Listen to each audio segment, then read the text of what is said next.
Welcome to the Visual Cast. I'm your host, Alon Hammer, aka Rem. The Visual Cast is a hybrid podcast where we interview some of the most unique, interesting, high-level, and exciting artists from all over the world. Entering into Season 2, we will be starting a monthly live stream to our paid subscribers. To join in on the live stream with Q&As, polls, and some surprises, click on the join button below. Your subscription will massively support our channel and bring us further to creating a community of like-minded individuals who love, create, and immerse themselves with the visual arts and the visual world.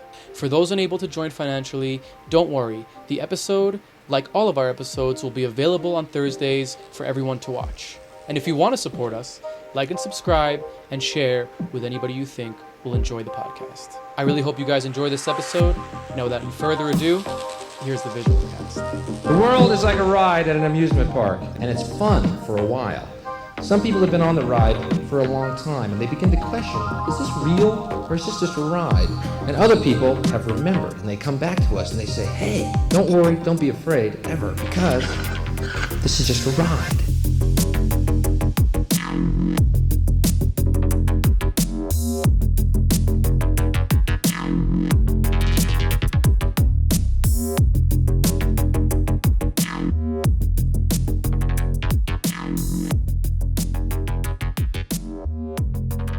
Welcome to the Visual Cast. I'm joined today by a very special guest, a good friend, an exceptional human being, a lovely, lovely person to spend time with, to watch his career progress, to just have, this friendly relationship with, and an awesome artist. Welcome to the podcast, Nicolas Bauer, aka the VJ TRXUS.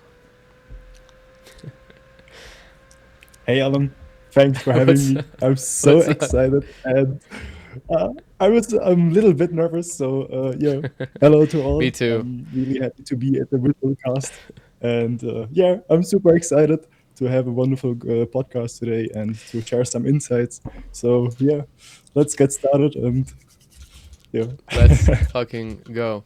The first thing obviously is, when I first met Nicolas, and we're going to look at your work now for sure, but when I first met you, when you told me your VJ name, I was like, oh. And right away, I don't know why, but it reminded me of like, TRXUS, DOMINUS, SECTUS. And then learning you a little bit, I'm like, okay, well, you're not really like black magic Satan kind of guy, so it didn't really work so well with with the song, but it stuck. But this ran free in my mind. for sure.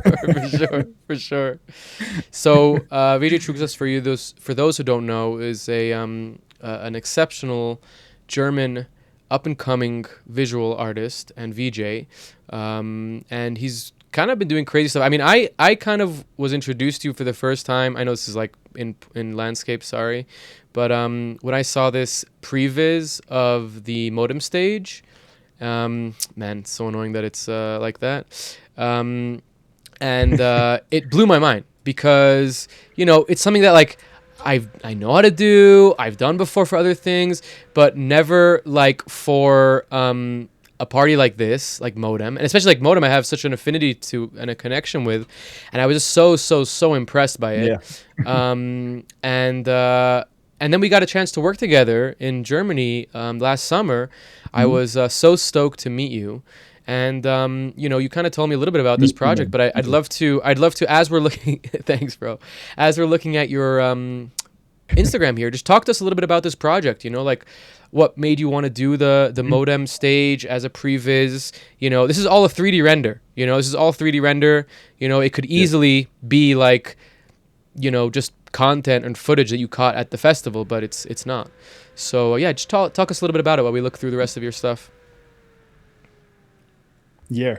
So my thing about it came like on New Year's Eve. And I was getting more and more into the creating of 3D worlds.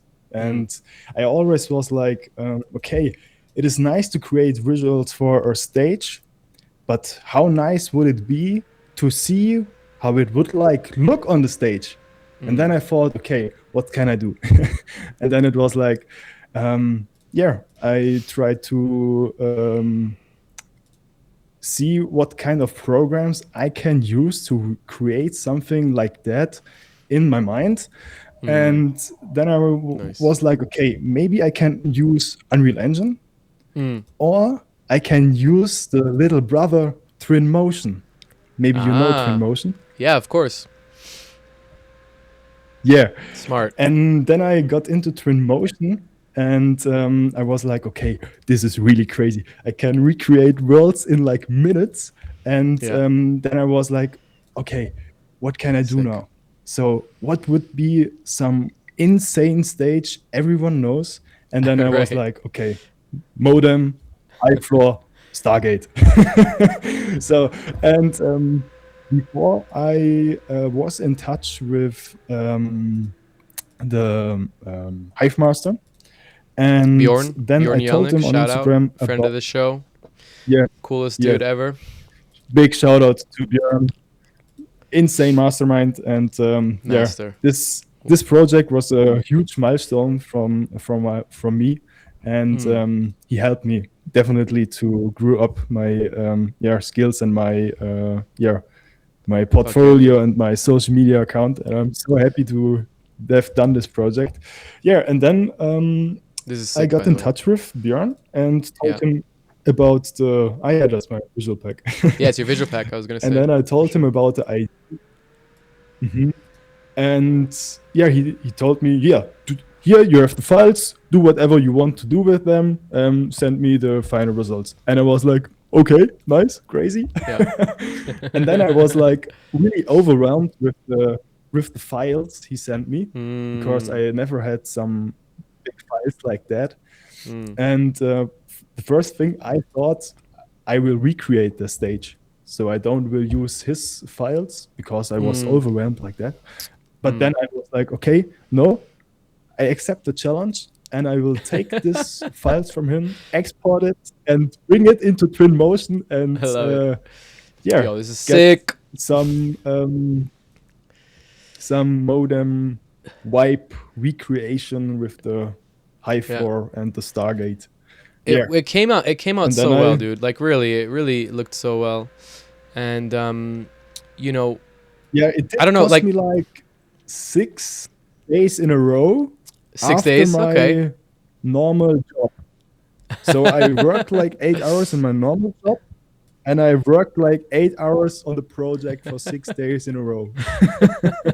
That's so. Yeah, That's but that's I had a concept behind it. I knew I want to recreate the floor, like you have the Stargate, the stage, then you will have the forest podium where and the people are standing, the forest, everything.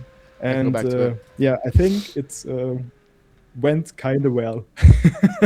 No, it went super well. I mean, it was, another thing I want to talk to you about at some point is also like virality and like, the way that you approach your social media. I was also super impressed by that.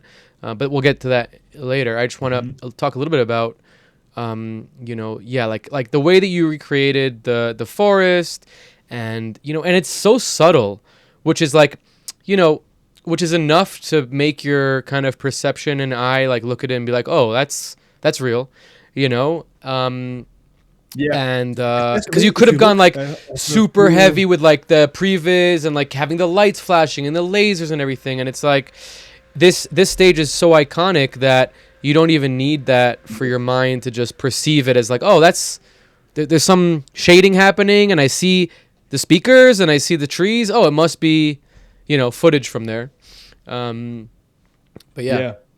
Especially if you look, I have a post on my channel where I have some close-ups. Let me see. Of the stage with some renders. It's a bit down. It's a bit down. Well, yeah. Look at this. I want to see this. More. This, but wait. I'm enjoying your stuff for a second. wait. This was my first architectural render mapping. Yeah, and it was architectural mapping. It's like flashing, psychedelic. Yeah, I do architectural mapping. It's I mean, it man, looks sick as fuck. I tried it. I tried it so hard to create like architectural. Yeah, but this is yeah, architectural mapping, without a doubt. Without a doubt, it is. Just don't know if Coca-Cola might be It was like, really you know, cool. it's too flashy. Yeah. It's so Yeah, sick. it was in combination with two other VJs, like Fractal nice. Data helped me. Yeah, shout out because I Fractal Data. invited He's them lovely and dude. told them, yeah, they are lovely. Also, I just remembered now, Nicolas. I just my- remembered that we met before Parvati Gathering at my workshop. Yes, I just remembered that. I totally forgot that. We met at Modem before that? and on Modem. Yes, it was on the entry door. You had your child. on Oh the arm, shit! Oh my came to you. gosh! Have we ever Yes. talked about Do that? you remember that? I remember now. I Have think we ever? not, no. I don't think we've talked about that actually. Oh my god, it's so funny. Yeah, No. you bumped Yeah. into me at the entrance and you're like, "Oh, Rem," and I'm like, "You people know what I like look like? How do you know who I am?" Like, you know, I was very humbled, but also like I was like kind of that's like a little bit weird. But then you were so sweet and we talked and it was like, "Oh shit, that's so funny that that's you." I only connected it now, Nicolas. It's so funny. Yeah, And, okay, I this hear. was Modem 2024. Yeah, yeah, and as you can see, especially in the picture before, so like the Wait, second these slide, are renders? These are you can't renders? really- these are renders, yeah. Wow, You can't that's crazy. really tell on this page, on this one, if it's real or not. And this was so crazy. So the details from Björn's file are so goddamn good. That's really impressive. Yeah. Yeah, I can't tell you how many And iterations of that 3D model I have done for myself, and I got it already. Like I got Tass's project in 2017 or something. Hit all his assets, and then since then the stage changed a few times. But like, yeah, every year having to reiterate it and redo it's so detailed. It's crazy. yeah. Really cool, dude. And Really that's cool. why I'm really proud of that project because You should be. Yeah, I put so much work into it, and it went so great, and the response on it was so super sick. I mean, in like 2 hours, I've never had so many people see my things. I think it was like 20,000 views in like 2 Wow. hours, and it was like Super "Whoa, viral. what's happening here?" And Björn was Fuck yeah, like, dude. "Wow, that's crazy," and yeah, we both were like, "What's happening?" Yeah, I love it. so kind of proud, yes. You should be proud, and it's cool to see like the different types of things that you do because you're very good at a lot of things. Just like the way that you make, and we'll talk about it as well for sure. But the way that you make visuals, your After Effects kind of workflows, and the way that you approach kind of like the mapping and everything. It's like a unique skill on its own. But then to bring it, like marry that skill with 3D and pre-visualization, it works so well. I know you've done it again, but it's like it's a great skill to have. That kind of like you said, you built it for yourself to be able to see what it's going to look like. Which is that Yes. knowledge when you're doing mapping. It's one of those things. It's like almost impossible to like get what it's going to look like until you're actually there and you've mapped it. But anything that can help you get closer is amazing. Look at this. This is sick too. I haven't seen this one. I've prepared Classic- something really, classic really pole- special for the end. Pole in the dance floor, dude. That's like, when I was starting out VJing, and like, all the underground scene and parties. It's like, Yeah. guys, how many This parties was have we in the done middle of the together? Black Forest. How many parties have we done together? Like underground parties. You can't fucking figure out how to put the shade structure in a way that doesn't block the stage. Like, for fuck's sake, Yeah. It's like the word, and you're Yeah, standing this there the was whole so night. hard. The whole night you're standing there and you're watching it and you're like, that fucking pole. Yeah.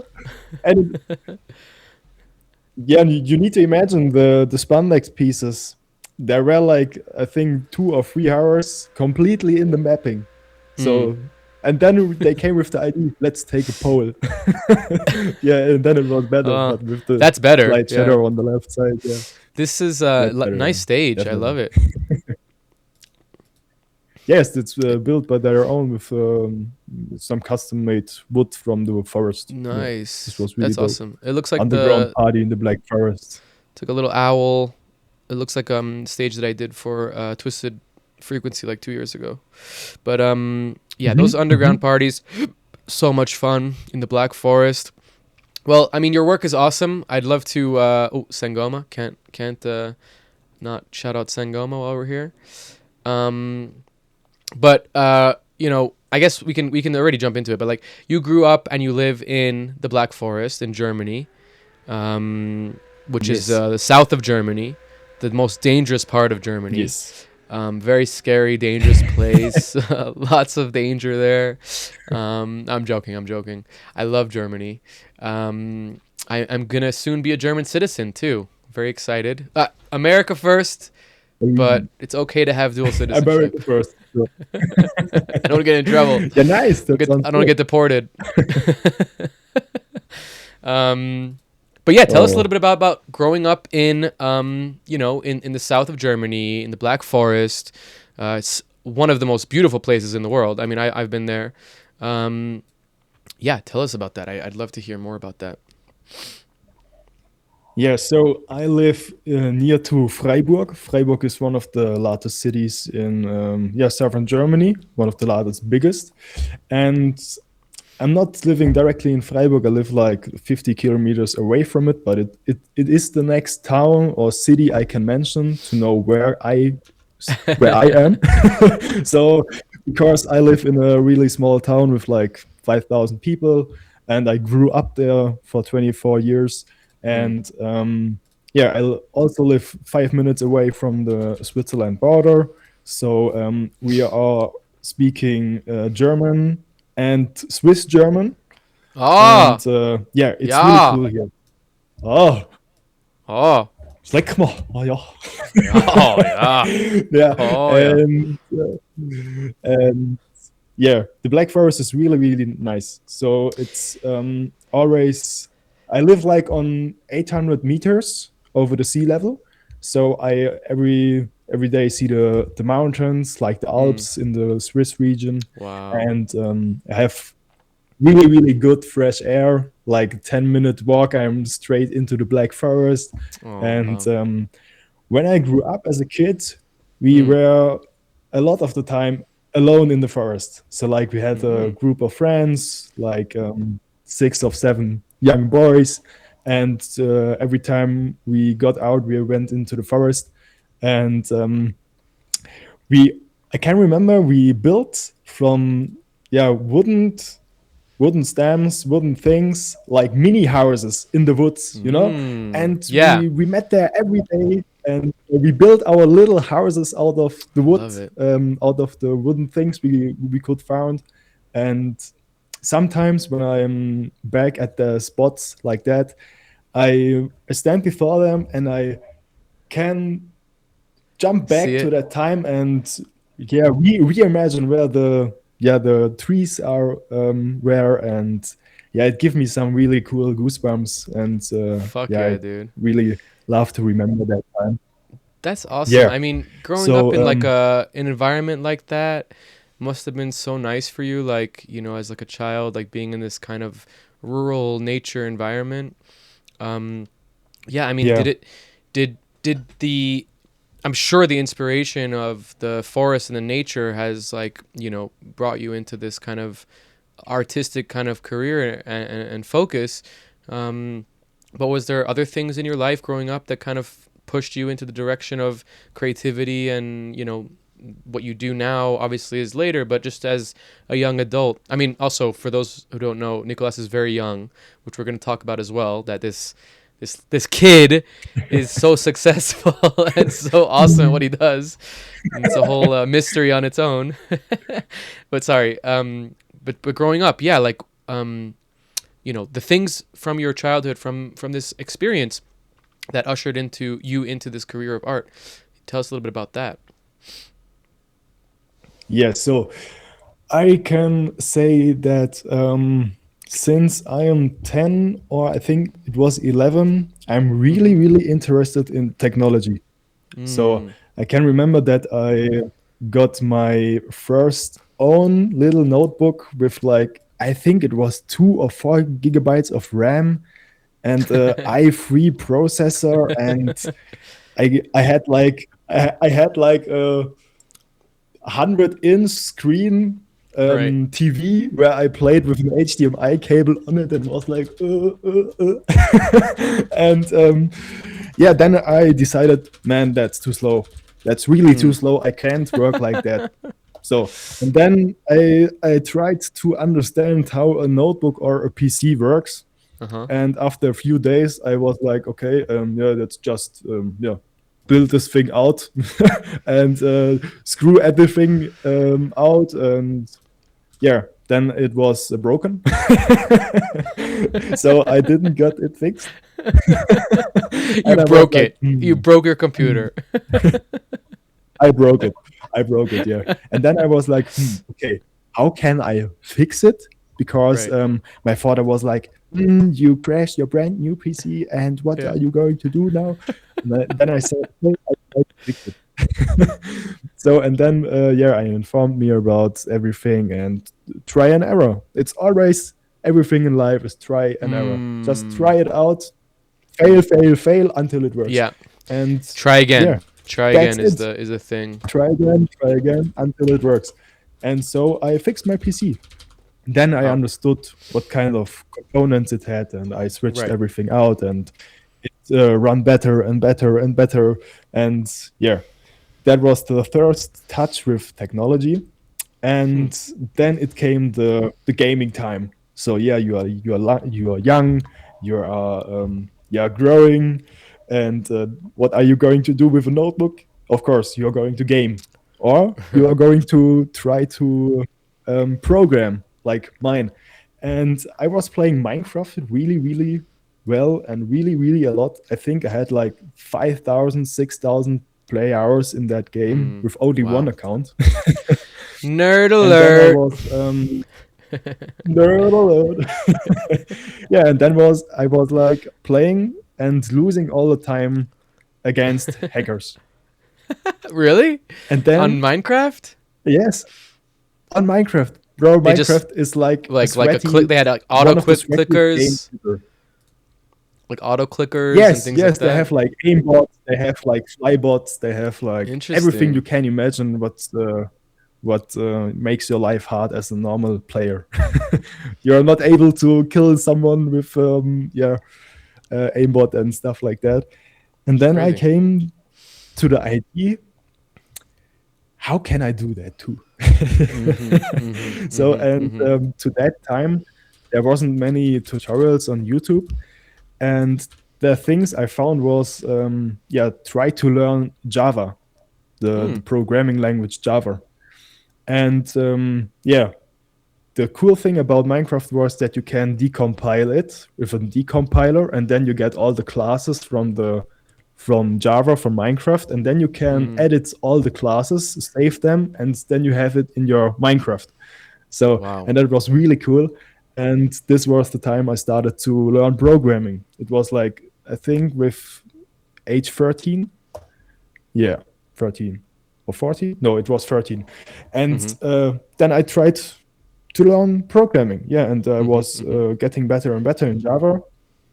And after that, I tried some new programming languages. No, and to that time, I got a PS3 from my older brother, which my mother doesn't know, and he bought me Call of Duty Modern Warfare 3. Oh, okay. It's a good And thing I to played it. introduce I a played kid it. to. Yeah, definitely it was. But I need to say, the time I had with my friends was really cool. Yeah, doesn't matter if it's a shooter or not, but we had a really cool yeah, time. And yeah, then the same thing happened again. We were really good. We had fun, but we are losing against hackers. Yeah, and then I decided to create some hack tools for the PS3 and some mod menus for Modern Warfare 3. And I got into the programming language C. So Okay. C is on the down level of the processor. So you are writing pretty insane code for the amount of things you get. And yeah, then there were some cool things about the PS3 where you could jailbreak them. Mm-hmm. Because to use the hacks I wrote, you need to jailbreak them. Right. And I didn't jailbreak them, you know what I mean. So Yeah, of course. but you had to jailbreak them. And there was a way to get a specific numbers of PlayStation 3 jailbreaks to that time. And I know someone who offered a few people to an eBay auction to send them Right. the PS3s, and Right. he was going to jailbreak them Gotcha. with like 15 years old. Um, I don't know if this person still exists. Yeah. Well, it doesn't matter. You This didn't, was- you know, it's all allegedly anyways. Yeah, I mean, when it comes to, hacking and things, it's like, the I want to talk about it in the second portion, because there is an interesting thing there that I remember we spoke about when it came to hacking and jailbreaking and all that kind of stuff, and softwares and the whole philosophy behind, cracking softwares basically.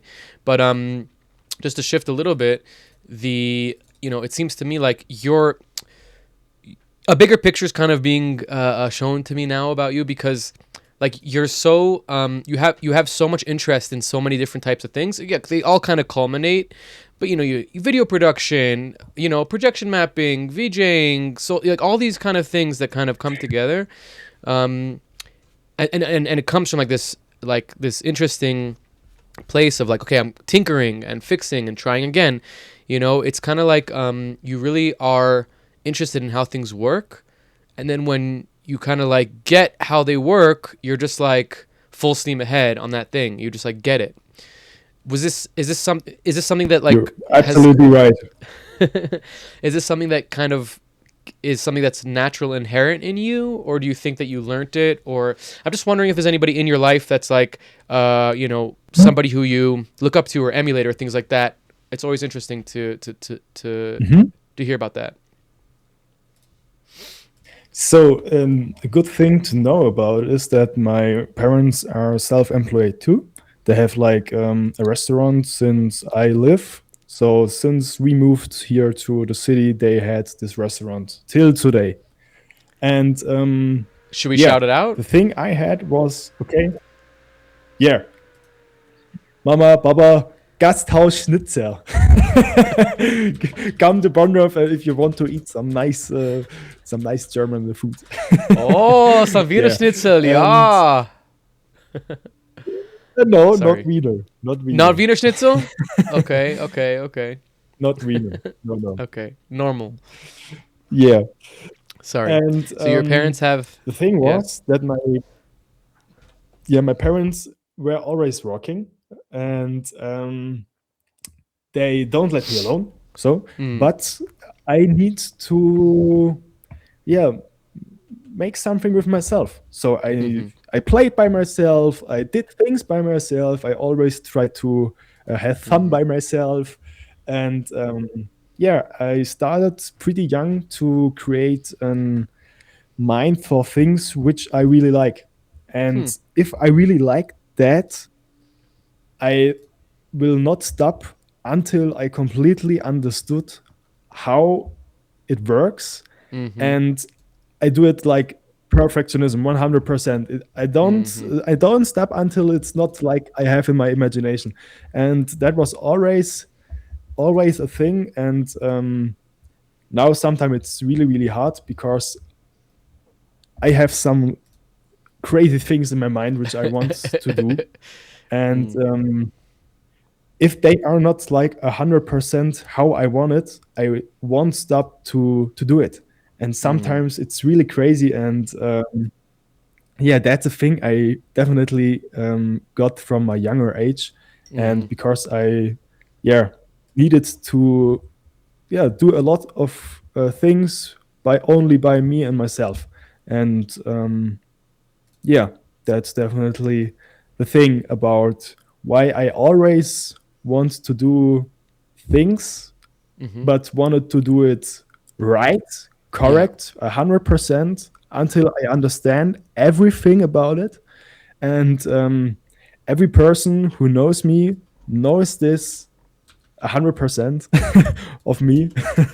So everything I did in the past was like, okay, always doing it until, or is always doing it 100% correct. If he is doing it, he is doing He's it doing it. completely. Yeah, you're Yeah, very deep, and till now very it didn't change. Yeah. detail. Oh, sorry, very detail oriented and focused, which is clear for sure. Um, it's super interesting that like you get that from your parents or watching them the way they do things or the way that they succeed or have their careers. Um, I love that, and I want to keep on going a little bit more into into little TRXUS's life. TRXUS DOMINUS. Hmm. When you, I love the aspect of like you hanging out in the nature and with your friends, but then you have this like super strong connection to technology, and how that kind of like progresses into into what you continue to do.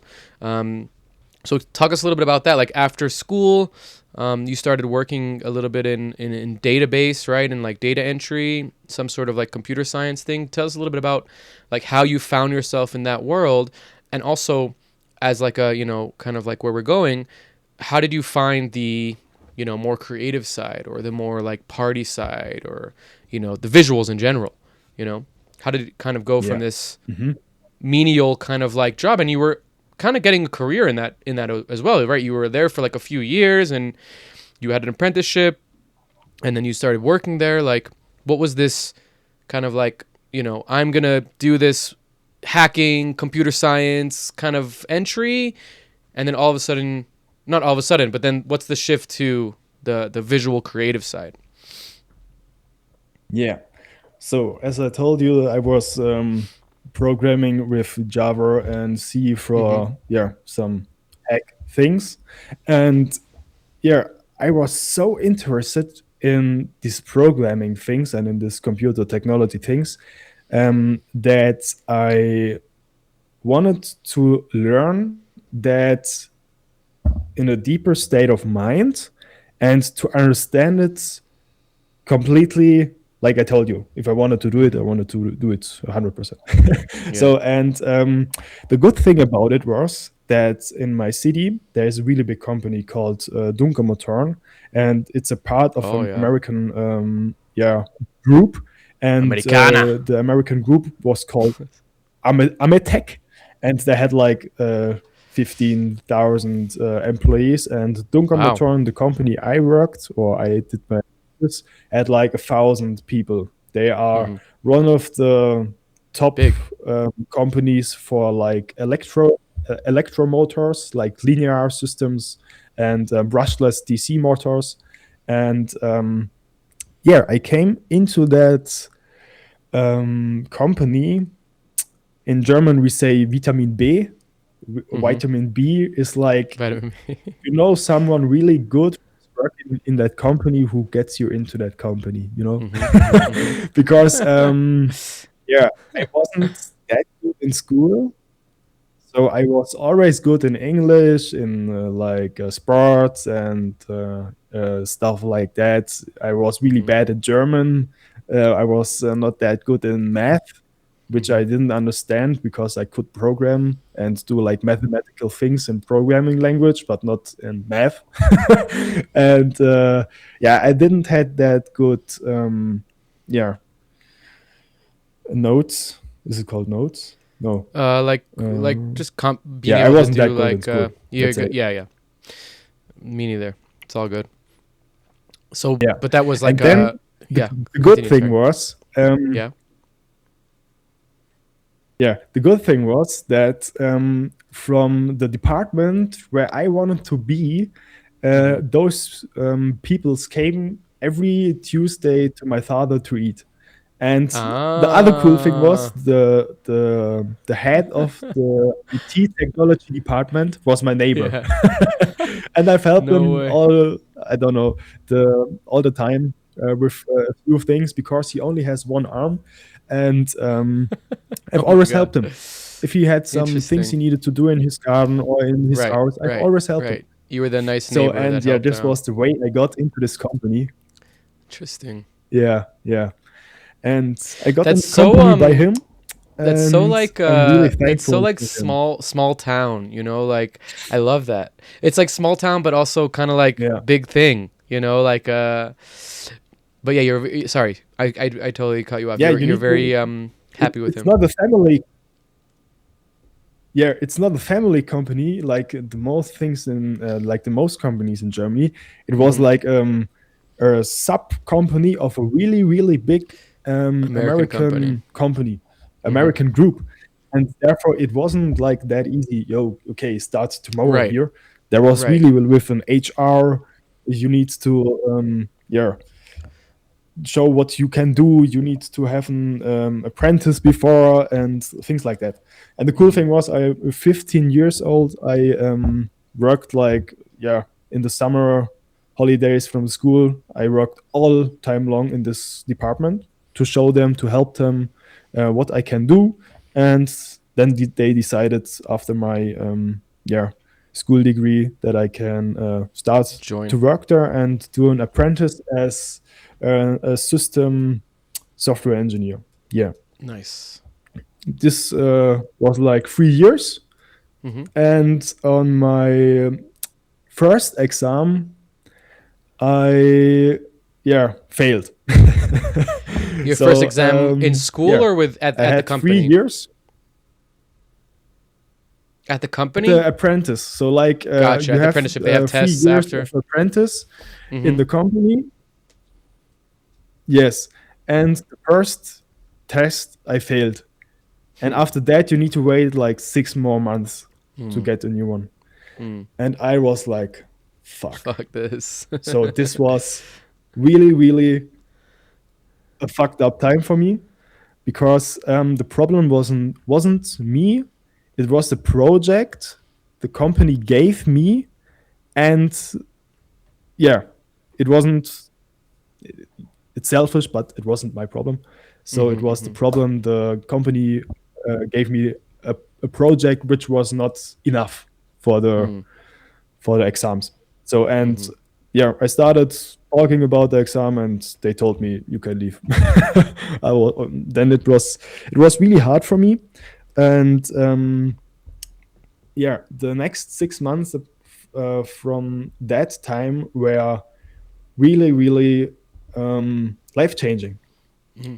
because my company decided to give me like life balance workshops with a Hmm. man in the on the city hall, and I was there like 2 days in a week, and we talked, and he showed me how I can do things better, how I can prepare for specific things, how I can handle specific situations, Hmm. because yeah, I get really nervous when it comes to important things like today. So I was really nervous about that podcast today. I was like exciting, and my nerves were like vibrating and shaking, and I needed to yeah to calm me down. And this is something yeah I learned in in that 6 months with that one guy who helped me to get through all this. And What's it this called? was really life A changing because, work life balance coach? You said like almost like a therapist, or is it like more yes, it specific, was like like a to work life like? balance code. Wow, so interesting. And the company that you worked for Yeah, put you into this? yes. So Interesting. I told them about everything I had with that, Hmm. and they had this offer, and they offered me this, and I said yes, It's I awesome. want to do that. I want to understand why it went like that and how I can handle a situation like that in the future. Yeah. And it was really, really good that I did that, because now, and here on the second exam, I was completely chill. I did a really great project. I did a really great presentation. I was completely relaxed. I talked slow. I talked, perfectly. They understand everything. I answered everything they wanted, and I wasn't even 1% nervous. And Amazing. from in Germany we have 1 is good, really good, and 6 is really bad. From a 6 really bad, I went to a 1 really good, and Hell yeah. this was some life-changing experience this 6 months, and I'm really happy I did that. Fuck yeah, that's awesome, dude. And And so you find yourself in this company then- now as a full employee. yes, I was Passed the test. The thing was, I passed the test, but I did my apprenticeship as a software engineer, but worked in the department for system administration. Uh-huh. So I learned 2 jobs at the same time. I learned Right. to get deep into software engineering, Right. learn to program, And admin. learn to understand everything, and to be an admin at the same time. Yeah, that's pretty cool. So, It's a really good and, it's a good combination. Yeah. But normally, if you are choosing this path with this apprenticeship, you are getting into another department. So not like me in the system administration admin department. You will get moved to a software engineer department. But because I knew the chef and the boss, I got the opportunity to get to them. So Nice. really good decision. Hell yeah. And then I worked like 5 years as 4.5 years as a system administrator. And then I decided to get more into the software engineering topic because it got really boring. Every day the same tasks, every month the same tasks. So And then I decided to get Nicolas, more. meanwhile while you're in this job, are you experimenting with this kind of stuff that you're doing now, or did it come completely after?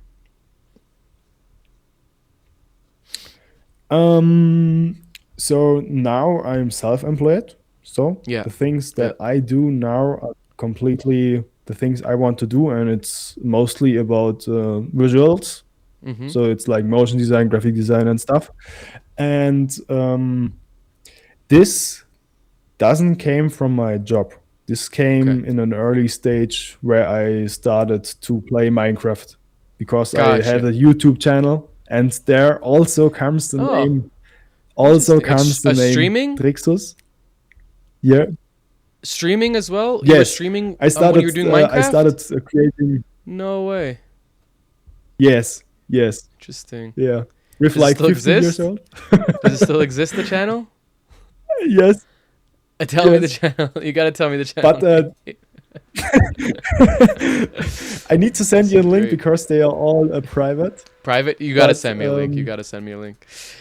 Interesting, because I mean, you are super comfortable in front of the camera, and like a lot of your content on your Instagram and like your social, which I want to talk about as well, is like it's not only that you get the virality, which is obviously like your generation and stuff like that, but you're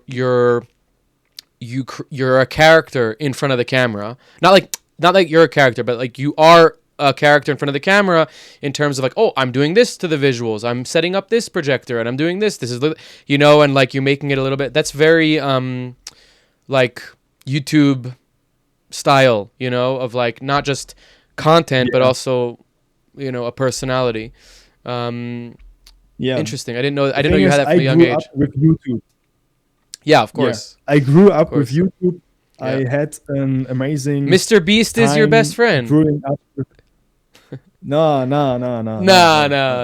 Okay, sorry. No, I watched a lot of German YouTubers and PewDiePie. He's German, right? No, maybe Is he he's not. He's German? Swiss. Is he Swiss? Oh no, he's Nordic. He's He- Nordic. Forget it. He's Nordic. He's Nordic. yeah, He's nice. yeah, Okay, okay. yeah. And I grew up with that. I watched streams on Twitch, and I really liked it. And mate, we did like 24 hours, 48-hour streams when Fuck, no some new way. Call of Duties came out, No and way. we had like a table full of Monster Energy, and we were like yeah, playing 48 hours straight. Did you with- get? Did you with have the a lot guy. of viewership? No. No. Okay. So it was just more like you enjoyed it. It on was my fun. Minecraft channel- You're doing it. Yeah. So the cool thing about it was I got some, pretty good viewers when I decided to make tutorials about how Uh-huh. Minecraft hack clients will be written. So like the educational This was really aspect cool. was like was Yes. showing you that this is what people are interested in and this is what I can kind of like give them. Yes, exactly. I love So with the age of 15, 16, I showed people around how they can program their own hack clients in Minecraft. Cool. You know? Super cool. Okay, so just Yeah. to shift our attention because we have a lot here. So from this Minecraft, from the streaming, from the OPSEC and database and computer science, where does the visuals come in? Where does the visuals come in? And what was like the big catalyst? I love the word catalyst that shifted you from, that mindset of that's my job to now you're self-employed and you're a VJ and you're doing visuals and stuff like that. Yeah. So in the time I've created that YouTube videos, I got into Cinema4D for creating 2D, 3D mixed thumbnails. So I created the background from the Right. map in Minecraft, and I modeled the character from Minecraft in Cinema4D with the skin. So you And could with like make specific arm thumbnails poses, and shit. birds, shields, Interesting. like that. Interesting. Yeah, and I So changed cool. that every time for my videos. Mhm. And then I got into 3D intros. I created 3D Uh-huh. intros for some sort of Minecraft channels for other people's. And Oh. then I was like in Cinema4D, and this was Right. really, really basic. You're making content. So like to that time, it was really cool. Yeah. And then I got like age of 18. Okay. I went to my first Psytrance event. Okay. So, and it was completely crazy. Before yeah, I heard a lot life-changing, of for sure. before I heard a lot of EDM, Uh-huh. a lot of hard bass, a lot of hard style, and then I got to a Psytrance event, to a club party, and club this party. was really, really life changing. Mhm. It was in Switzerland, in an abandoned hall, and Okay. that hall was completely full with trees, with real trees. They put Wow. real trees into that hall, and Crazy. everything looked like an indoor forest event. You know, Or like what I a mean? nature party. And they had some trippy map. Yeah, and a nature party inside a club or a hall. Crazy. That's so cool. That was crazy, and they only had like 4 really big black light lamps in that complete floor, and that was life changing.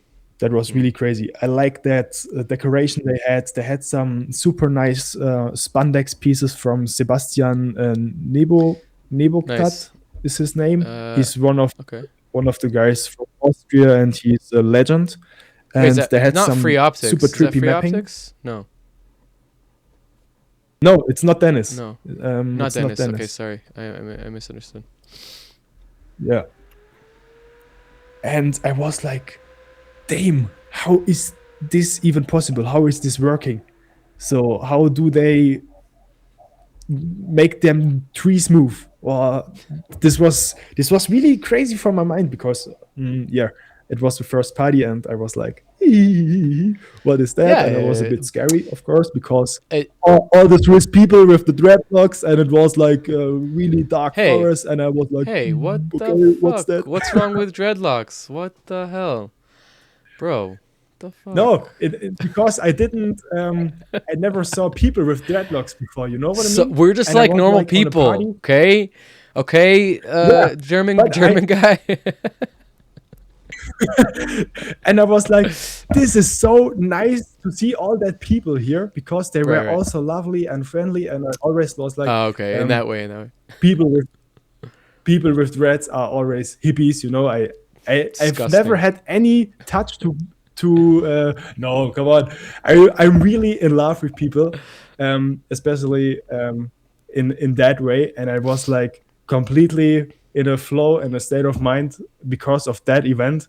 And I've talked with so many people at that event about emotions, about feelings, about Beautiful. like this kind of yeah, Life, situation and reality, feeling and life.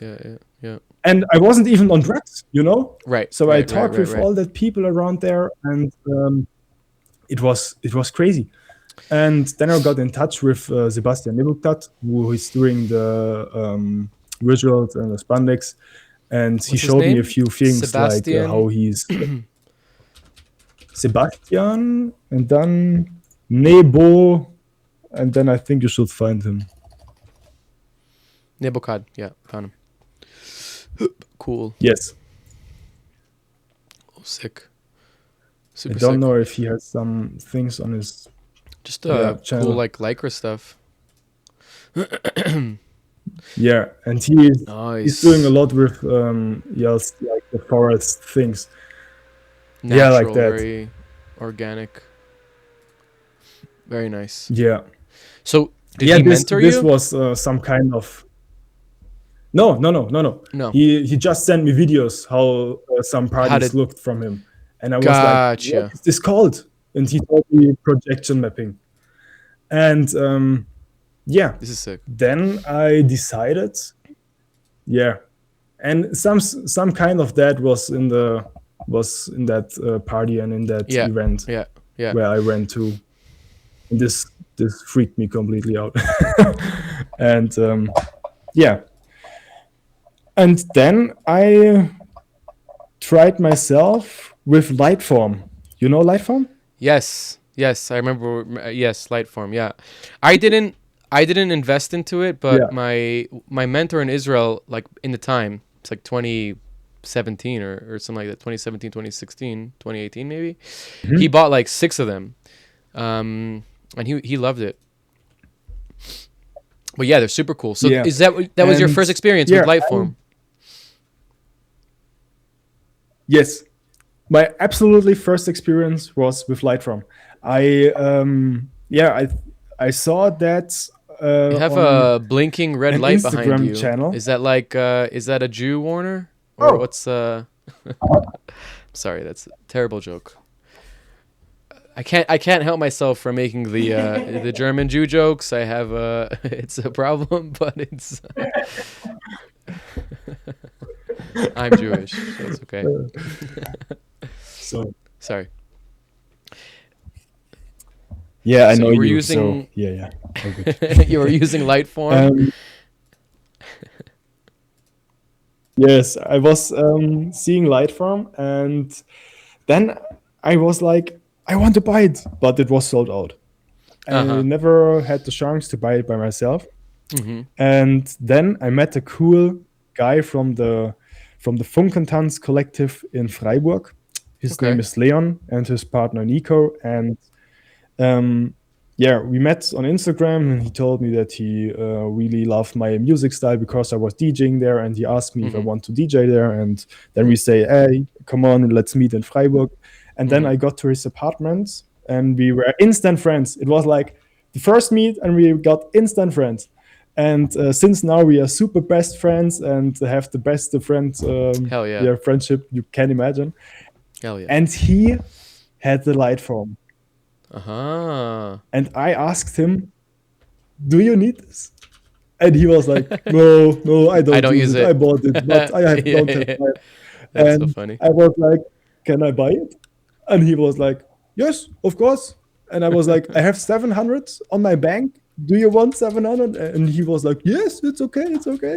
And then on the same day, I got to the bank and gave him 700 euros for that little piece. And Amazing. I came home and I was like, whoa, Whoa. whoa. The Holy And Grail. then the cool, yeah, the Did you Holy have Grail. And you I had an was like, Epson oh, that's projector? so nice. No, no. No.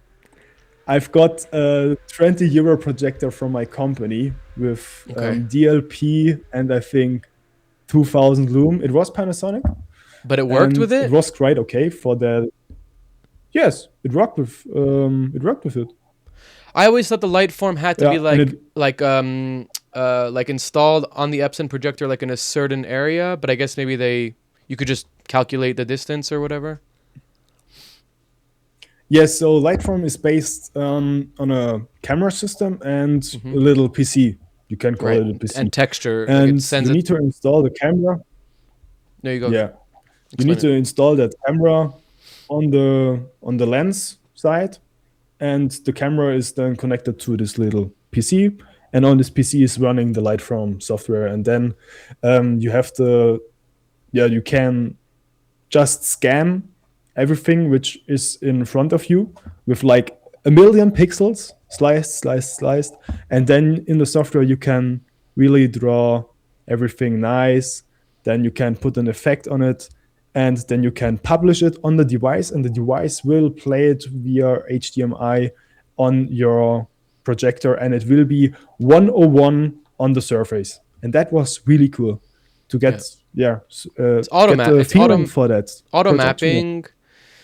It's a combination of Yeah. not only is it auto mapping, but it's also kind of showing, like teaching you or showing you like cool looking visuals for mapping.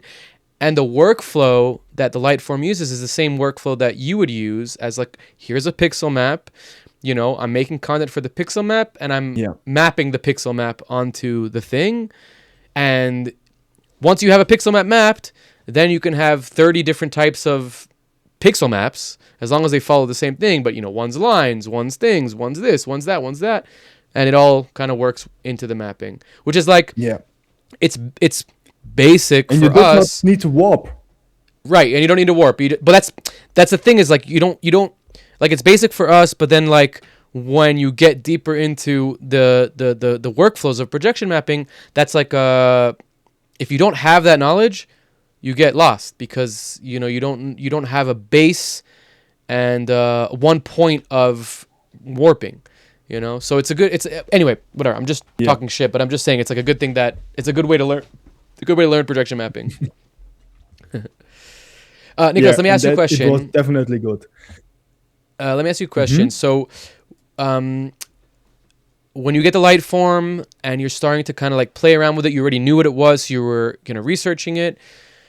Was there like a moment in your career where you know, or at least a moment in your mapping career, mapping VJing, where like something clicked and you went from being interested as like a enthusiast or even maybe a professional to like, okay, I want to do this as like my main focus and bring all my knowledge from from video, from social, from computer science into this place.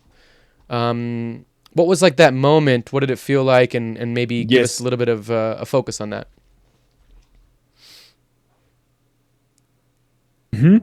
So the moment I realized that especially this type of scene where I am growing my life, it was the psytrance scene. It was a local psytrance scene in the Black Forest, and I was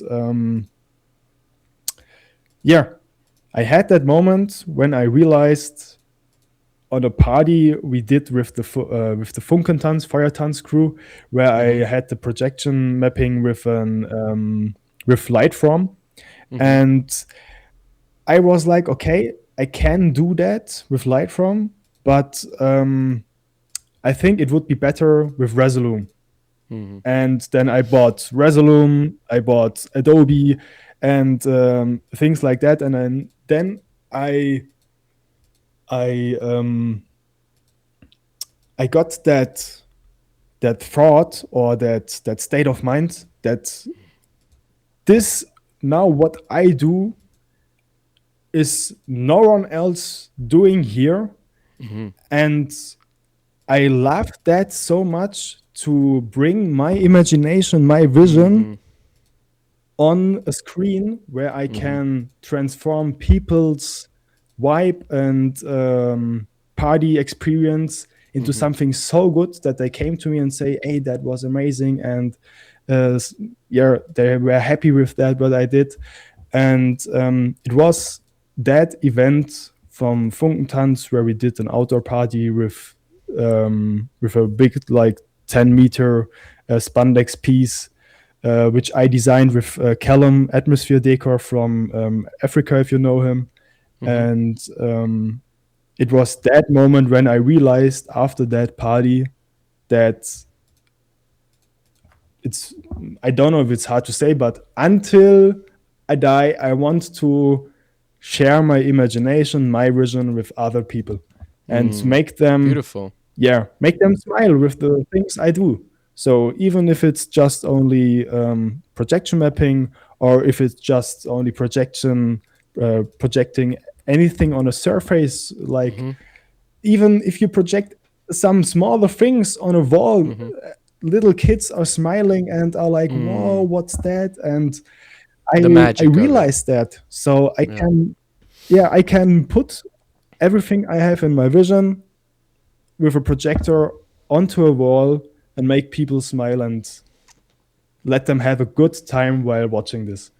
It's And beautiful. when I realized that, I got really, really deep into this scene and thing of projection mapping and Mm-hmm. creating visuals. And yeah, it And was really crazy because for 2 years, I didn't do anything else than work in my normal job. And after my normal job, I worked on my workflows and progress in visuals nice. every day from Monday to Sunday every week. It's a And little bit of a this it's a was little bit of quite an good. addiction for sure. Like in a good way. It is. It is an addiction. And But it's like you in said, it's some like you ways, you you really wanna be an innovator, which you kind of are anyways. You wanna be like, it's not even special. You wanna bring that special thing to the dance floor, to the people. Like you said, you want to see people smiling. I really love that, and I feel like a lot of us who are very passionate about the thing we do. I mean, it's kind of like a double thing. It's like people who are really passionate and the people that are really successful at it, they both have this like very strong want and need to like make shit as cool as possible. Not to like be cool, but to yeah. make the experience of the people that are there the best, Mhm. Yeah. So I'm moving us along a little bit because we have a lot to talk to, and I want to talk to you about all these amazing workflows and things that you developed over these few years, and definitely get into your set. It's going to be coming along soon. Just before we go back to After Effects, presets, Resolume, plugins, VJing, all that stuff, and also I want to talk to you about like buying equipment and mapping. I'd love to just sidebar a little bit and talk to you a little bit about like two aspects. Feel free to like take them where you want, but one is kind of like, and I say this with all due respect. I've said it a few times already, I think, in the podcast. But you're young, and and you're starting your career, but you're so far ahead of like so many people. You have this like entrepreneur mindset. And I noticed this right away when we like properly hung out in the Pravati gathering. Just like this guy shows up and he's got this like beautiful trailer and all of his gear, and his car is just packed. Your car was packed with like projectors, cameras, recording equipment, VJ equipment. Like, you kind of had everything with you, and then it's not that just you have it, you also know how it works and how to connect it, and then you also know how to like sell it, you know, make it a product, like package it, and it was super impressive. And you know, this is a mindset. Not many people have this mindset, because some people, and it's not like better or worse, it's just like, you know, I'm an artist, I'm coming to do my thing, I'm bringing my laptop, and that's it. But some people have this like bigger kind of expansive mindset, and again, there's no like better or worse, and you have that mindset, and I think it ties in, I hope it ties in some way into you know, the way that you approach your social media and your posting and the virality of it all. And I just wanted to talk to you a little bit about that. You know, you know, the fact that I think the fact that you're young is kind of irrelevant to this portion. But yeah, that drive and that entrepreneur mindset, for lack of a better word, is that something that you've felt like you kind of said that you've always had, that like, you know, you want to make things perfect, you want to make things, you know, try again, trial and error. These are all like traits of that. Yeah. But I think there is like a little bit of like a maturity to like the mindset versus like the tools that you use for the mindset. You know what I mean? So Yes, just, yeah, definitely. give us a little bit about that. So as I told, my parents are self-employed and they have a restaurant. And when I was young, I always was trying to sell things. You know, as I told you, I was on eBay offering jailbreaks for PlayStation 3. And I was making money in younger age. And yeah, this went through my complete life. I always tried to be a person who is trying to do a good service. So I want to offer a service to peoples which they can buy or book me for, and I want to give 100% quality. It doesn't matter if the product isn't that good, but I want to have them a 100% good service with that what I offer. And yeah, you're completely right. I have that entrepreneur mind. I always dream big, and I always want to create things and want to create good things. So things and services which are high quality. I always want to deliver good quality to peoples who book me for money, or to yeah, that's the whole point I learned from my father. If you are offering a service and someone is paying you money for it, you are responsible to make a 100% good quality of this product. And it doesn't matter if it's like you sell a Wiener Schnitzel, or you jailbreak a PS3, or you offer a projection mapping service. It doesn't matter. The thing is always the customer needs to be happy, and Yeah. everything needs to be flawless. And until I can't offer a service until I know it works to 100% when I love that. I am That's a doing good it. mindset. It's like you can So have yeah, your hand in all the pies, and you can like R&D and you can learn, but you're not going to offer that pie until you know that that pie oh, is like perfect. I love that. That's yeah, like a really, yeah, it's a really good. I'm not like that, by the way. I'm more like I can do anything, you know, and then fail and then learn and then, you know, regenerate. But I'll never hesitate. It's like maybe like a little bit of a confidence thing or like an ego thing. I'll offer something even if I've never done it before, but I know that I could do it really good. You know what I mean? And like most of the time that works out yes, for I sure. understand it. But sometimes it doesn't, because that's just how it is, you know? I like that kind of idea of Yeah, like, okay, you can do all the things, but you're not going to offer it as a service until you know for sure that it's going to be a good service. It's a very yeah, good yeah, threshold. yes, and that's I think the little behind the scenes thing of my services which I offer.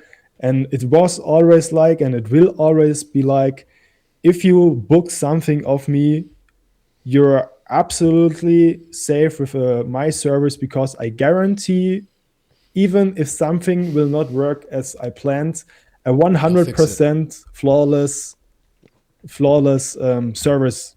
So you will not notice that something will not work, Right, even if right, uh, right. think, It okay, doesn't it will not work. But yeah, like it so doesn't matter how you that's the get thing about it. to the solution. If you're selling the person this thing, you got to get to that solution. You got to find the Yeah. solution, fix the problem. Interesting. And Yes, do you exactly. Yeah. think this do you think you can tie it into the social media aspect and the posting? I guess you kind of told us that you started off Definitely. from the streaming Definitely. and everything, but like, yeah, go for it. So the very first, the very first video on my Instagram account is a video where I sit in my chair in front of my monitor and talking into the camera and selling my service as projection mapping. Uh-huh. I think it's on top, and the third pinned video. This one? I love it. Yes, this is the very first video I posted. Hell yeah. Yeah, and I was VJing before, but I didn't ever uploaded something on social media until I got this video. So the visuals you can see in that video was from the Funkentanz party where I participated a few times, and they booked me because they were on a Nico where I bought the light form from, Mm-hmm. and I had the opportunity to map the stages for them with the Nice. light form. And after that, I switched to Resolume, creating my own visuals with AfterEffects, Blender, and stuff. And then I was like, okay, I can offer that to other people. And I now understand 100% how I can, provide that as a service. So when I come to a other party or organizer or whatever, I can offer them this service and it will work 100%. So, and yeah, then I started to make videos like that. But it took some time when I realized. So at first I was like, okay, I only want to share my art. So I never had the plan to really get into that 101, like on social media.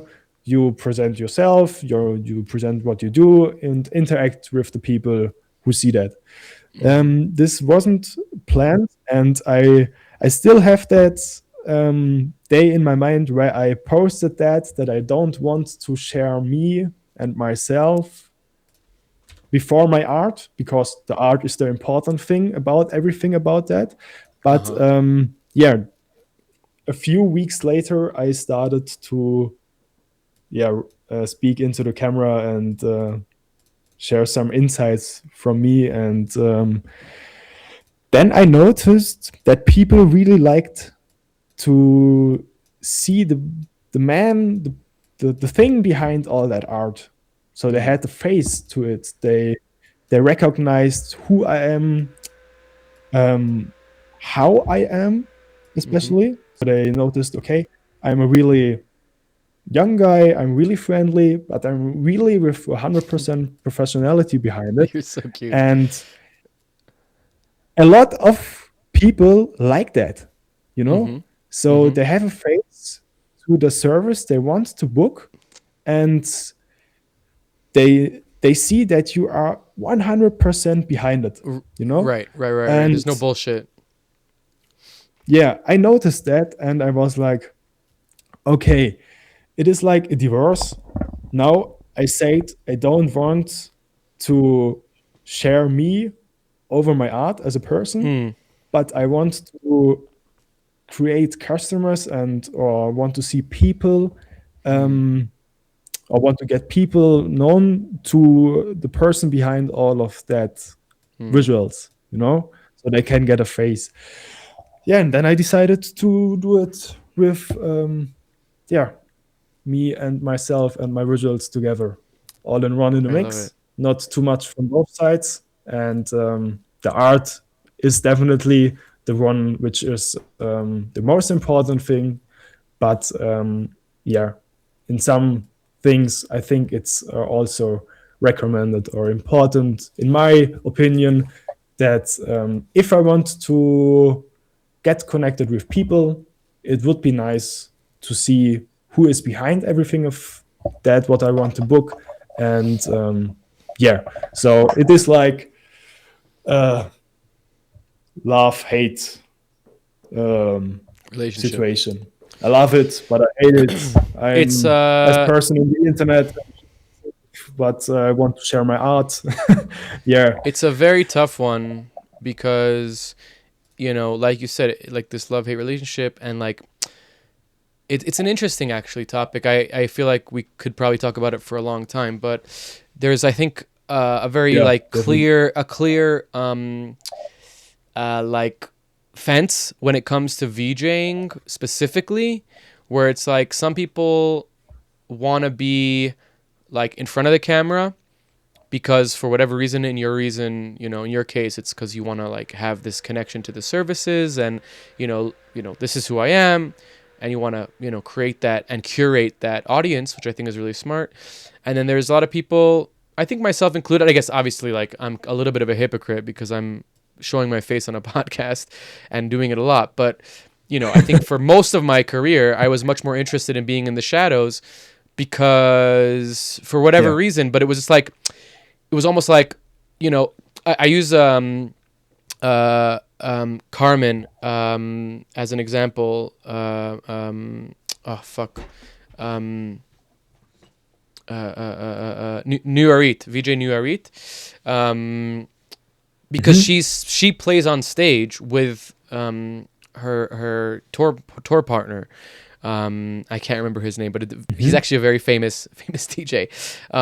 But I use her as an example because when we spoke about it, there was this very interesting, aspect and kind of like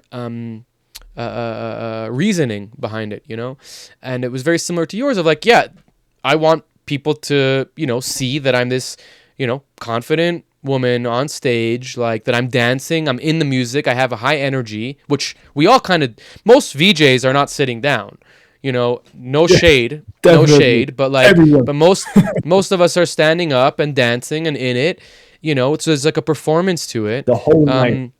The whole night, and she kind of was like, this kind of idea of like, well, this is kind of like I want people to see what's it's like almost like not a martyr, it's like so extreme, but like a beacon of like, look at VJs, how hard they work, look at them, what they do, like look at the connection between the music, and it's super important to have that because then it helps the people in the shadows stay in the shadows. It's my point, you know what I mean?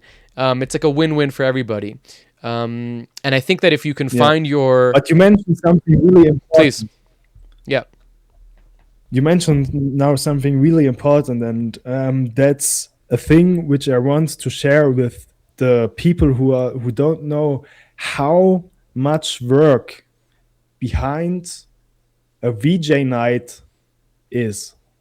So mostly we VJs preparing for a set weeks before, or mostly a lot of days. Let's say a lot of days with countless hours to present the type of art we do, and we want to have a really good mapped stage or some really good visuals for the LED wall, whatever.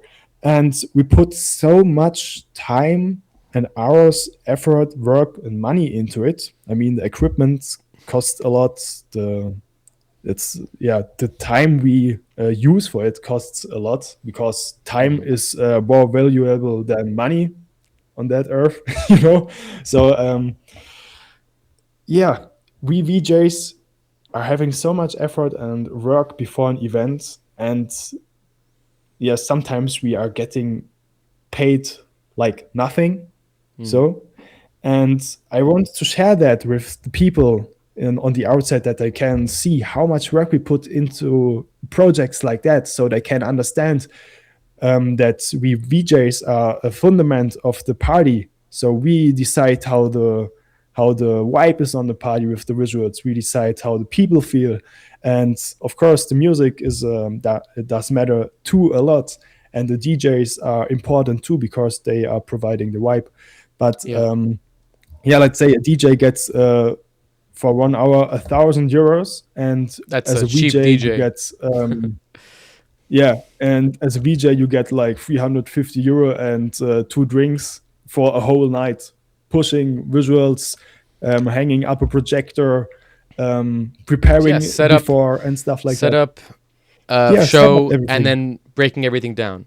You know, it's And that's something I stay for, to show that we VJs are really, really important, and the work we do is really important for the vibe and the frequency of the party, and the amount of work we put into parties and projects is a lot more than people think.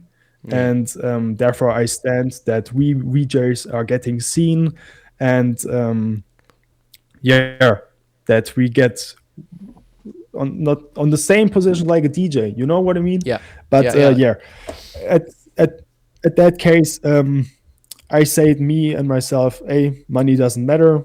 It's cool if we get some money out of it, but at the end, as I told you before, if only one person from the night comes to me and tells me, hey boy, I really loved your visuals, I had such a good time, I had really a good experience tonight, thanks for that. It doesn't matter how much money I get. If one person in this night says that to me, I am completely done. I'm super happy, and the gig was perfectly fine for me. And even if the organizer came to me and says, hey, it was super great, we want to have you the next time too. That's even better. That's it. That's how I feel about that. Sure, if you're self-employed like mine, you need to take a look on the money side, and but there's always you can always talk with the peeps, and it's not like a DJ. I mean, DJs nowadays get like $250,000 for 2 hours. 2 hours and 45 minutes. Yes. Or 45 minutes, And that's what I stand for. I want that every VJ gets seen, and Well, TRXUS, DOMINUS, SECTUS, we commend you for that, and thank you for showing the people, and continuing to show the people how much work it is, and also, not to whatever, suck your dick too much, but like at the end of the day, you're such a good example of the importance of giving a good service. I have this thing from virtual production, from the industry that I'm in a lot now, is like people will just sell a volume, like an LED volume for virtual production, and then the clients, like, they've seen The Mandalorian, they've seen this, and they're like, oh yeah, I'll do it, that sounds great. And then they get there and it's like not put together well, and it's shitty, and the guy doesn't know what he's doing, or whatever, or girl, whatever, and it's such a tragedy, because now when he wants to do virtual production again, he's not going to do it. Even if he comes to the best company and the best people to do it, he's been burned already by this thing. And it's like, the technology is not the problem, it's the person selling the technology. And I feel like in projection mapping and VJing, there's like a threshold for sure. When people give a bad service, and again, like, no shade, everybody's trying, everybody's doing their best, but some people are just not doing their best, or they just think it's cool and they're just selling something, and then a promoter, a producer spends money on it, even if it's a little bit of money, and they do it, and it's like not cool. No crowd is like telling them, wow, nice job. They don't do it again, and then when you come to them, or somebody says to them, hey, get TRXUS, they're like, nah, I don't do mapping, we don't do mapping, and it's like, no, but if you got TRXUS, then everybody would come up to you and say, wow, amazing party. You know what I mean? And so you're kind of on that side of, like, like you said, money's I mean, now you're a little bit more further in your career, so I'm sure money is more important and more focused, but like, it wasn't about that. It's like, I want to do something so amazing, so cool that people want to book me again, and that helps the scene move forward. That was the you know, the pat on the back. It helps the scene move forward, and it makes the scene better. So thank you for that. Okay, so we're gonna jump into your set like pretty much in a moment. I just wanted to kind of like preface it by saying, okay, so and please add to this list, but I have you know, you're like an After Effects master. You know, you make amazing presets. I think you even have a plugin, if I'm not mistaken. And you make a lot of your... Definitely. You make a lot of your visuals from that. You're a Resolume master. You have amazing workflows in Resolume, and kind of like marrying the workflow of loops and content creation that you make in After Effects into Resolume. And then obviously you have your mapping experience, and you own projectors, and you have like a very good knowledge of you know, projection studies and understanding the different types of you know, et cetera, lenses, distances, etc. So Yeah. right before we jump into your set, and if we want to jump into your set already, we can do that. Just tell me a little bit about like this kind of overarching, you know, like knowledge skill base that you have, and kind of like, you know, I don't know how you acquired it in a general sense. Yeah. So as you already told, I would say I'm pretty good in After Effects, because I use After Effects now since 2016, and this would be now 8 years. So I figured a few workflows in After Effects, programmed my own smooth radiance plugin in it for a smoother workflow to create visual loops in less than 5 seconds.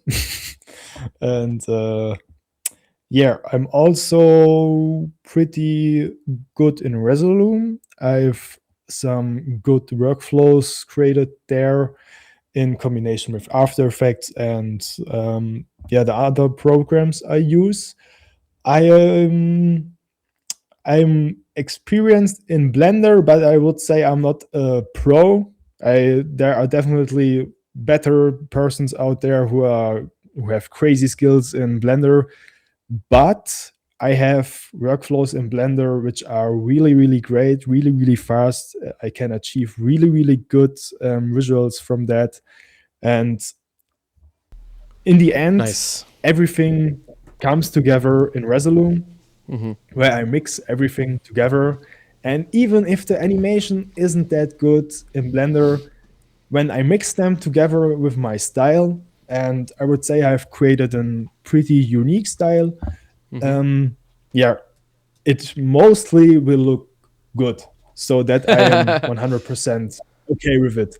Some of them, sometimes I am not happy with things I do, but that's normal. But I always try to achieve a good quality and amount of visuals. Yeah, I'm also into Unreal now, but Let's go. really at the beginning, and I'm struggling with a lot with a few things, but I'm getting better into it. And I've definitely mastered Twinmotion. Yeah, that's what I can say. Fuck yeah. Okay, well, we're ready to jump into Nicolas's computer. And take it away, Nicolas. Awesome. Nice. So, I now want to give some insights into the LED wall mapping I did for the first Flying Music edition in one of the best clubs in Switzerland. And the club is called Nordstern. This club is one of the most famous clubs when it comes to high performance techno DJs. And it was quite unique situation when the Flying Mystic got the opportunity to perform a nice psytrance event there. And I had the honor to create the LED wall mapping for them. and they invited me and booked me for that. And yeah, I want to give some insights to this one. So Okay. I've prepared a little face sheet so we You're the can get best. This is through awesome. it step by step, and to get you the best yeah experience from how I work and how I want to share you my knowledge. Yeah. So the first thing I got was an mail from the club promoter, and Hmm. they sent me a PDF with the technical specifications. And on this PDF, I've seen that we got different LED panels mounted in a different way. So we had like I think there we had 13 LED panels on the bottom, and then I think it were 9 or 10 on the ceiling. And then I decided to recreate the panel shapes because they told me they had the following technical equipment. They used like 75 Unilumin Venture 2 LED panels, and with two Novastar Womp womp 660HE LED controllers, womp.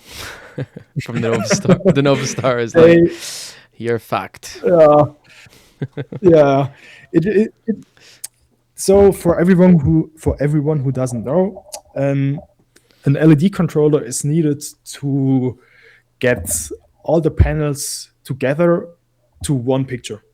So Hmm. that's it basically. And they had two of them, and they gave me a screen resolution of a total with 2096 pixels by 1344 pixels. So this was the total composition where I need to create my Resolume composition for, and to create my base image from. So this would be the resolution from my base image, and from Hmm. that I will work on. So it doesn't matter how much the back wall is, and it doesn't matter how much the ceiling was. For me, it's the most important, Hmm. the total screen resolution. Some Hmm. people would say, okay, they will use it with the back wall, and some with the ceiling, but I always work with the total screen resolution, especially Hmm. for like LED wall mapping. Okay. So then I have, prepared. Oh, it was a word one. We come back to this. Then I've prepared the Photoshop. Photoshop is always the first thing I do. I get the stage design, or I get the setup design, and I create my Photoshop project. And therefore, I've recreated every panel, because one big white panel from them had like always three LED panels. So three panels gave one big line panel. And I recreated that. And because I want to have a high screen resolution image, I could have Hmm. used the image from his PDF, but it wasn't that High good res. screen resolution. So I decided to recreate it by myself. So that's why I created all that rectangles, and then I had created that shape. Now it was important for me to see where I want to have my visuals later, because always when you play a visual, it will be played in the middle of the image. So when you are going to play that visual, it will scale up to the edge, left, right, and in the middle. And most things will play on the middle. So then I decided, okay, this down part needs to be like here, Hmm. and the upper ceiling part needs to be like here. So when I play visuals, which will be in the middle, it can be seen on here, on Hmm. the down part, and on the ceiling part. Yeah. Then what I also did is, and therefore I created an own script. I always want to create like a rainbow color of every shape I create, so I can Mm-hmm. see how Individually. how many how individual it will look, and therefore I can mark everything.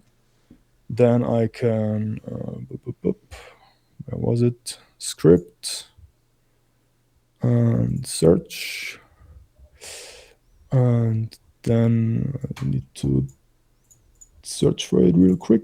Installation, Photoshop.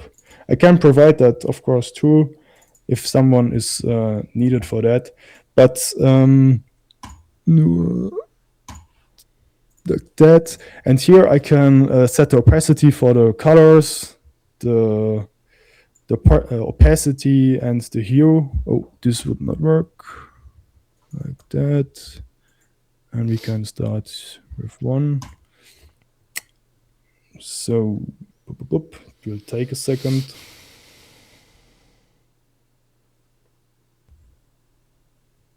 I hope it will not crash. Come, Brody, load.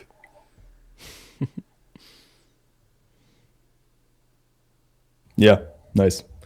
Good. So this plugin does one thing, and it puts, that's not that Random good, color. but random color on each slice. So where I want it, like that. These are the masks. That's why. So for later, this is important for me because in Resolume, I want each slice mapped to the individual panel. So therefore, I can see on the LED wall that every panel got his own colored block. If I would do it in white, it would also work, but it would be hard to check, and that's why I always create like rainbow colored pixel maps from the slices I create. Yeah. So yes, let's remove that back because we don't need it. Yes, that's the thing I do.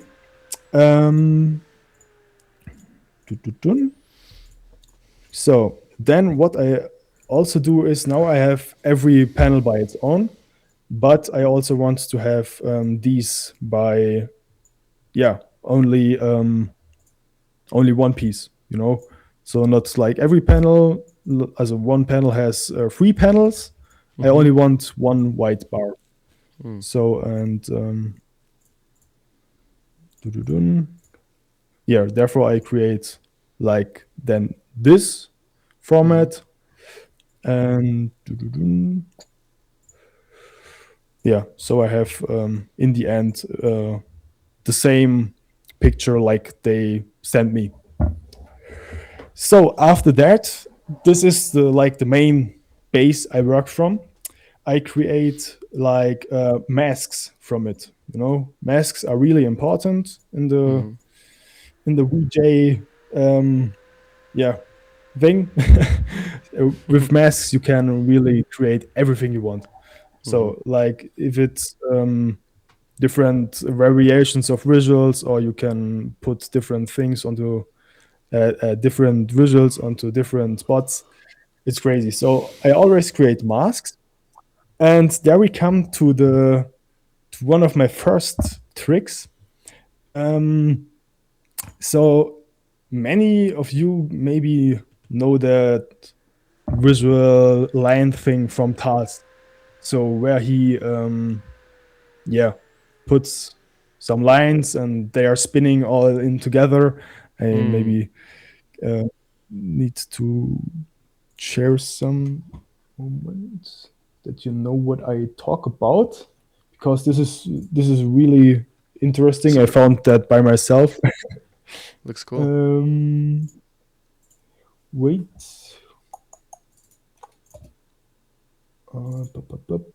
Effects. I need to open Ellie real quick. And like that.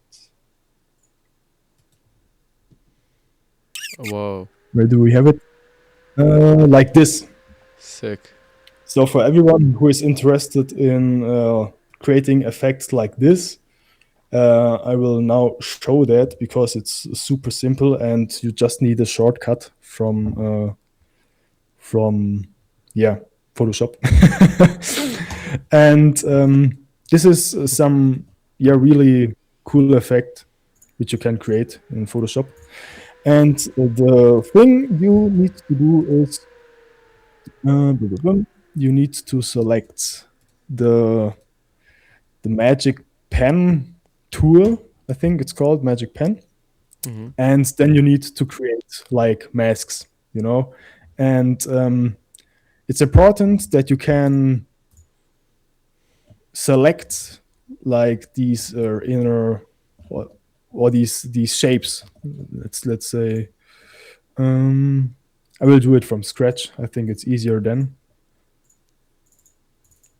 to understand. Whoop.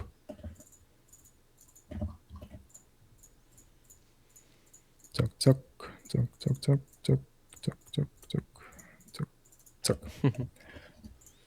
Yeah, like that. Cool. So if you have an LED wall like that, you can select the magic pen and then just select all the LED walls like that. And then you need to get into your preferences and go to the keyboard shortcuts. I know I have it in German, but it would be pretty similar in English. You need to get to... Yes, you need to get to Auswahl. I don't know what's it called in English. Let me check real quick. Oh. Photoshop translation. Yeah. Yeah, you need to get into selection, scroll down, and then there is a shortcut called Verkleinern. Reduce reduction. And there you set a shortcut of your choice. I have it mounted to Control Alt A. Mm-hmm. And what this does is you can press this and you will shrink your mask to a different amount of pixels, like here 15. You see?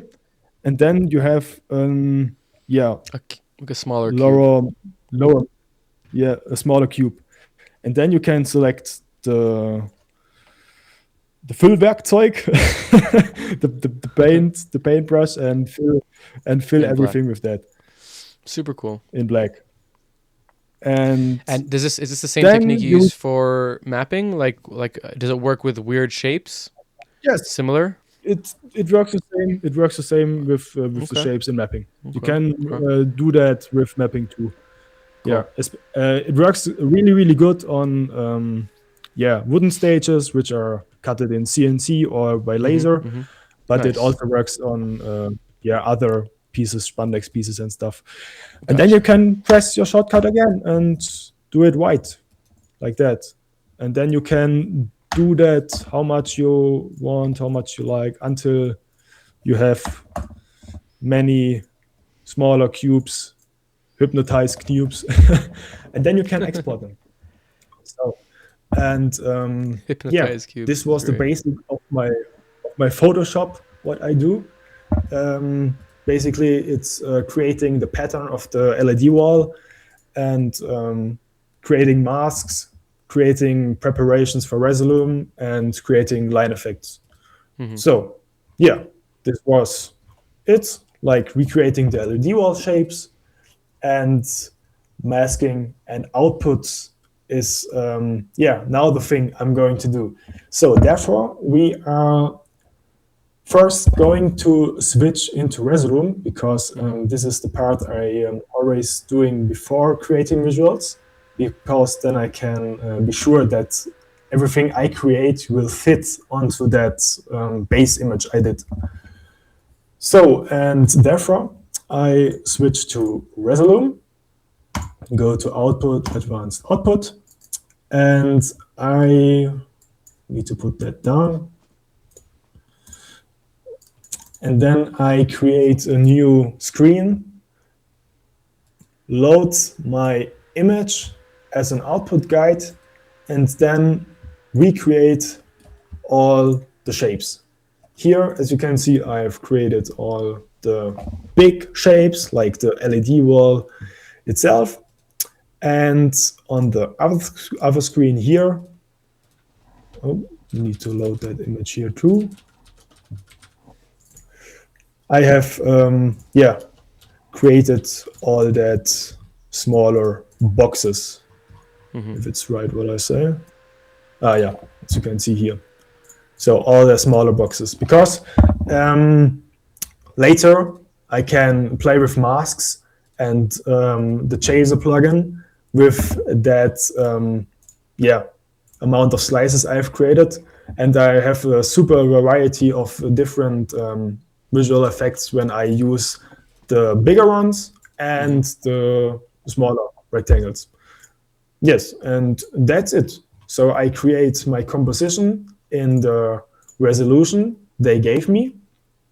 It was like 2496 by 1344. But in the end, I always do it a little bit bigger. So because sometimes, as you know, the Nova stars are a bit tricky.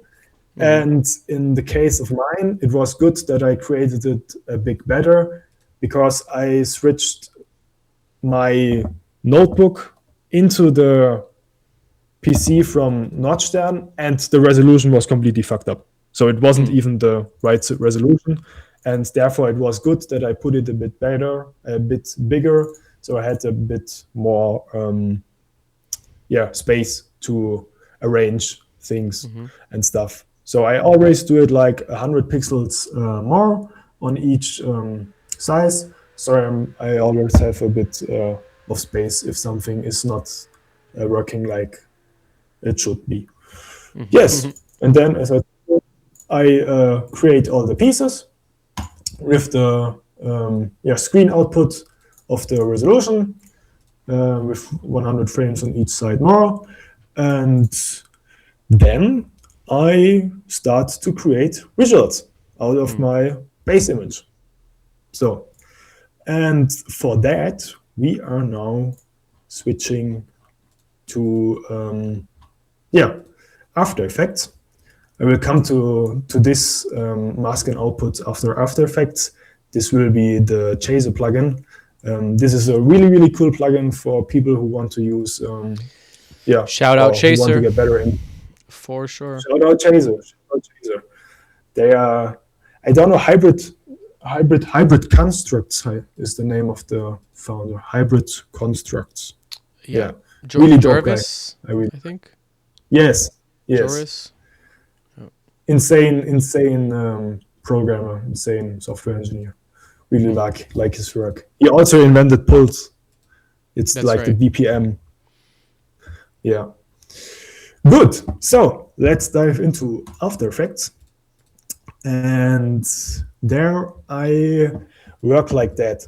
I have always a template from all my favorite effects which I've ever done. So they are separated in different compositions with the different effects, and they will look always different, you know? And what I do is the composition will always be the size of the base image. And I do it on 50 seconds and 60 frames per second, because 60 frames per second always looks super smooth when the projector can project 60 FPS. And so therefore always 60 FPS and 50 seconds. But the most of my visuals are only 5 seconds. So there comes later it gets interesting, because as a always mixing between visuals, and therefore are not that long visuals better than longer visuals. Shorter, you're right. Yeah, sometimes my English My English is not good. Yeah, but doesn't matter. So what I do here is now I have like base image which I am replacing.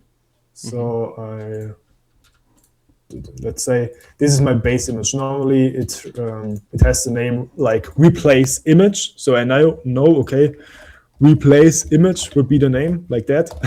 And then I have to right click on it and say replace footage and load into the current image I want to animate. So, and for this case, I have loaded this image. It looks really whack. And now I want to, make it as a mask or as some visuals I can play on the LED mask. And the cool thing about colorized shapes is that you can work with built-in plugins from After Effects like Color Shift or Colorama to create some movement and some masks in a few seconds. And on LED walls, masks are really important because you don't want to have the same image steady on the same panels all the time. You want that panels are getting on and off and switching between the visuals and have movement and stuff. And this is the same procedure as on a visual mapping. And therefore, I have programmed a plugin, which is still in development because I'm not 100% happy with it. It works, but it only works with one specific After Effects version, which is totally not good. That's not good, That's really not good. So it works for that one version, and it only works with the English version. I really don't know what I programmed. That's so funny. But it only works. Yeah, because I think it's always like with expressions and stuffs, you can only use them in English. So your language needs to be set to English. Yeah. For that, where is it? Is it on Glow? Yeah. I will show you now the plugin on one of my own stages, and then I can show it you on the base image from the Flying Music, but to get a nice feeling of it, how it could look.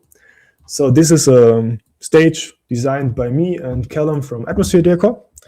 And beautiful. You designed it together. That's amazing.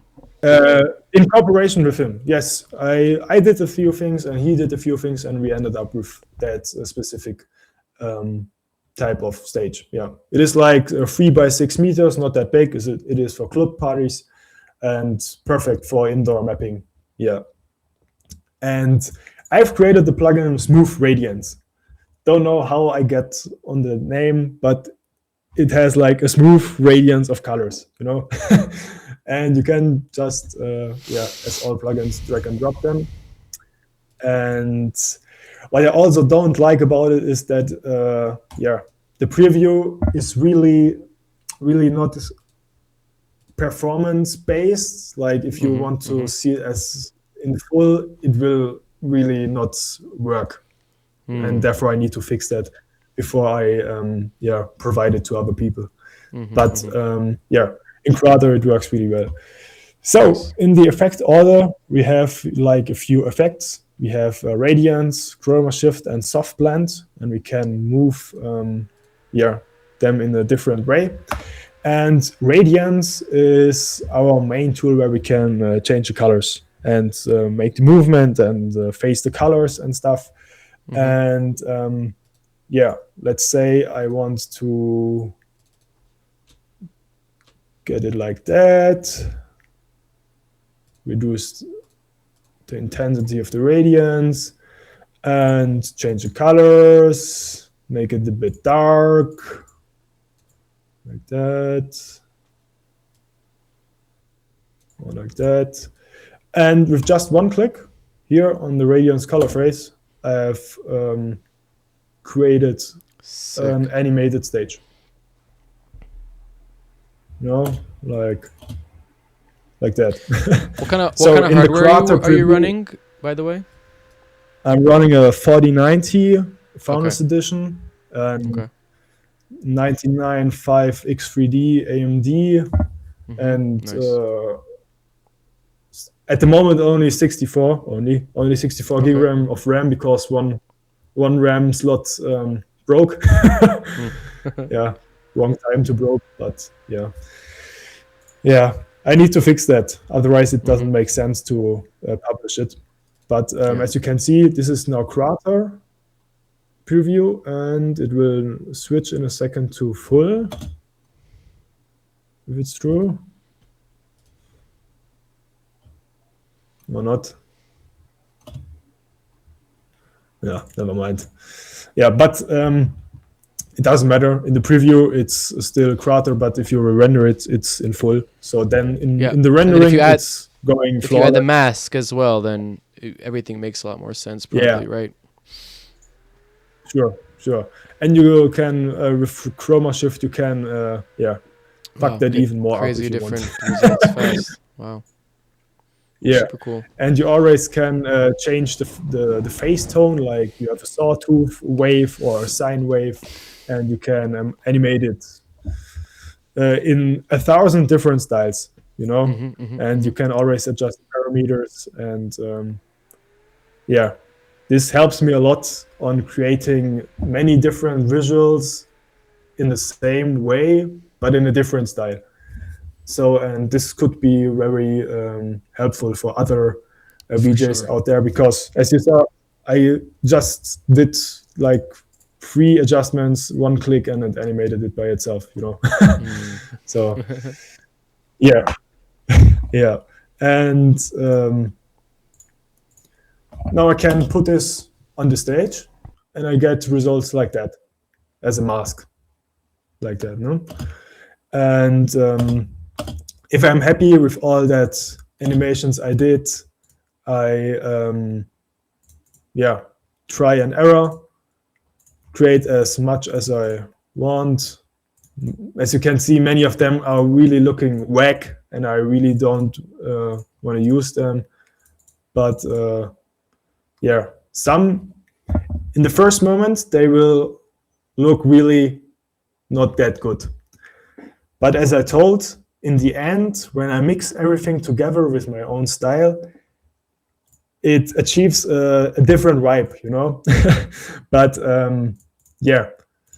that's what I do. A lot of things are done with Colorama. If if someone does not Colorama is a really, really good built-in plugin from AfterEffects, which you can search Colorama and drag onto your visual scene.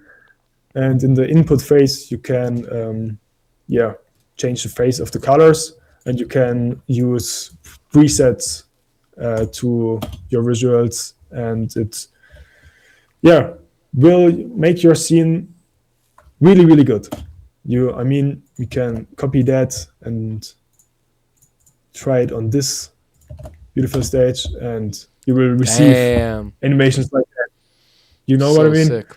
So it's like basically you're like really, you're getting it in a super rainbow kind of vibe. So it's like, you know, there's lots of different gradients and things happening, and the Colorama brings it down to like a design, to like a style. Yes, that's it. Yeah, everything works always really well if you have multiple colors, right, and a good gradient. Gradients, And this is always my thing. I always want to achieve. Yeah, I mean, this final output, like what you just had right now with that vibe, is like sick. It's like metallic. It has like a great color balance. You know, super nice.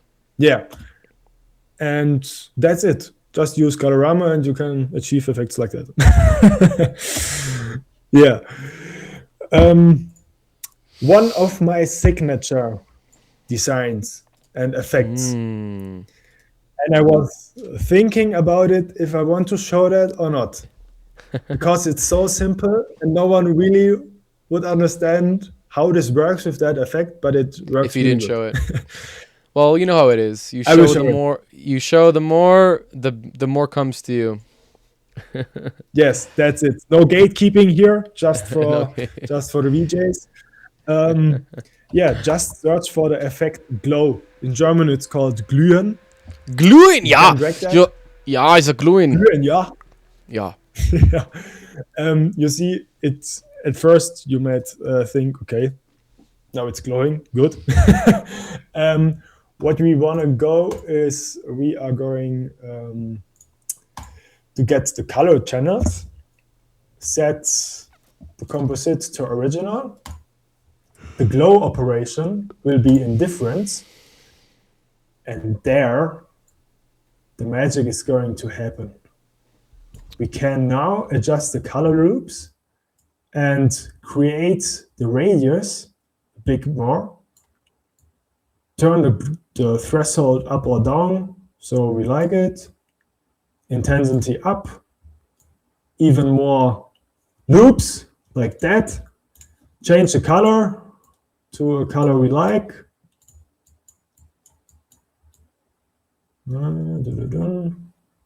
This looks dope. Set it to the very first frame on the color phase. Create a keyframe. Move it to Dude, the what the last fuck? frame. Press 1. Go to the start, and there you are. Just from a glow. Just from the glow. Crazy. And you can create things like that, like that, like that. It's like, I think it's because Like the glow that. does like a blur, right? So the blur is like what Yes. you're getting of like the lines being shifted in. Oh, look at that. That's sick. Just like And the animated cool on thing and is off. that you have a threshold. Yeah, you can use the threshold really, really well to use it on specific regions on your design, to have like little breaks in there. And yeah, if you now choose colorama on it, then then the things are getting crazy.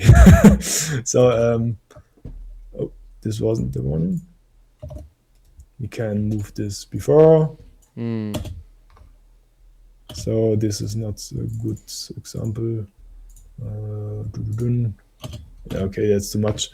But yeah, in the end, if you combine glow and colorama together, you will create some insane visuals. And yeah, this is my signature visual I've created.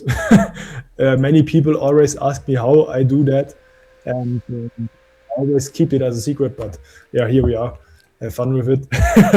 And yeah, it's so crazy because it's just glow. It's just glow. You have The it simple things are animated often the in like best. yeah. And I found it out by just try and error. I was going through every effect here in the effects channel and trying it out for like 5 minutes. Seeing what And works. then I found out, okay, it would work or it does not work. Yeah. That's sick. And therefore I create all my animations. Yeah. And I can put it here on that, and it creates like masks, Yeah. you know. Sick. Yeah. So in the end, I will select every visual, export it to media encoder, and then I create a big queue so I can put every visual into it and then render it in one time so I don't waste any time with rendering each by each. I can only recommend to do media encoder because it's the fastest render you can get for Adobe things.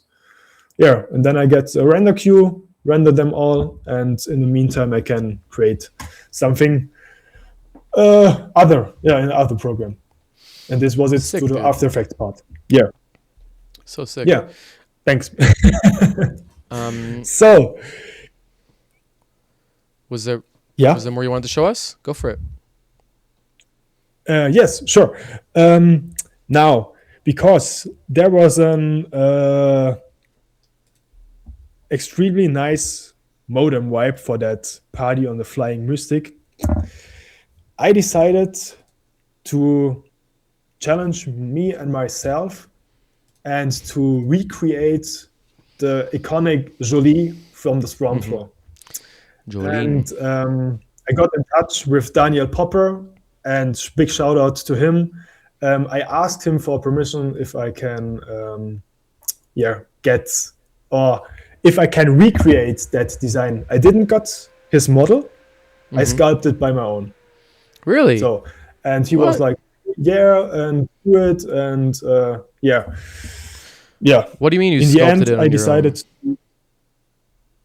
From images? I sculpted it by my own. Yes, from images. From Okay, images. that's crazy. Really? I did not know that. Yeah, That's but wild. I will show it you. It's not 100% the same. but whatever. It's not Still even looks that cool. good like him. But yeah, my thing was I want to create an immersive experience for the crowd, so they don't see just normal visuals or showed in After Effects. I want to transport them into a modem vibe. It is like a modem lineup, and I want to bring the modem vibe to the party, and therefore I want to create an immersive experience. Now I go to switch to Blender because there I'm going to show what type of animations I did and why I did them and how I came across that animations. And yeah, as I told you, I am really not that experienced in Blender, but my workflow allows it to create some really cool looking animations, which I can transform with my style into some nice experience. So for that, I will turn that off. And Damn, dude. That, yeah, as you can see, it's really not that. Yeah, but it works. It's quite okay, but it works. And and in the end, I have quite a good mesh. And that's the most important thing about 3D, in my opinion. If you want to use like geometry nodes or things like that, similar animation things, you need definitely a good mesh. And this was important to me. I want to have a good mesh. And while I was sculpting, I noticed, okay, yeah, if I want to get it as good as Daniel, it will have like 1 million polygons and my animations will not look that good. So I'm not that experienced. I will have it as a low poly, In the end, when you animate it with geometry nodes, it will not be that, what was the word? Yeah, you cannot see it, Yeah. So the problems, you mean? Yeah. Like you can see the problems here on the hand. You can. It's not round. It's not smooth. Here you can see. You have some faces, polygons, whatever. So, but in the end of the animation, you will not notice it. Yeah. And that's why I decided to create the legendary Jolie from Swarm Floor. Nice. And always, I don't know, had you the honor to map the Jolie on the Swarm Floor? Yeah.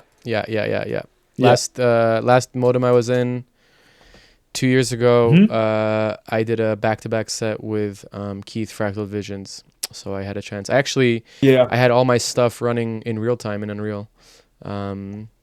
It was fun. I didn't have enough time to like make enough stuff, but it was super fun. Yeah, it's always a dream from me to perform anything on modem. So I just do personal projects like that for me, just to see if I would be really ready for that or not. Yeah. But it's like a challenge for me, and I accepted it, and I wanted to create something cool out of it and share with the peeps on the Flying Music Party.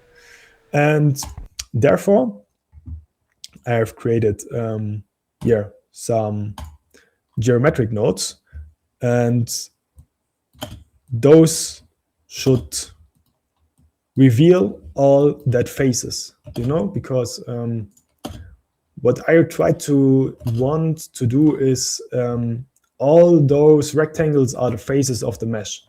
And with animations like that, you can reveal them by their own, you know. And it's like a pretty simple node setup, you know what I mean? It's not that big. You have like a big impact on the visual. Of course, mostly the important thing is that you have a good mesh. But if you have a good mesh, you can create with simple node setups like that animations in this kind of way. You know, at the moment, I use a pretty colorful material, but I've created some really nice ones for it, like this one. And this gives a completely other vibe. That's you know? sick. You can see it. It is like so sick. The texture and just everything is cool. Bloody texture stone, yeah. And this gives a total completely vibe. And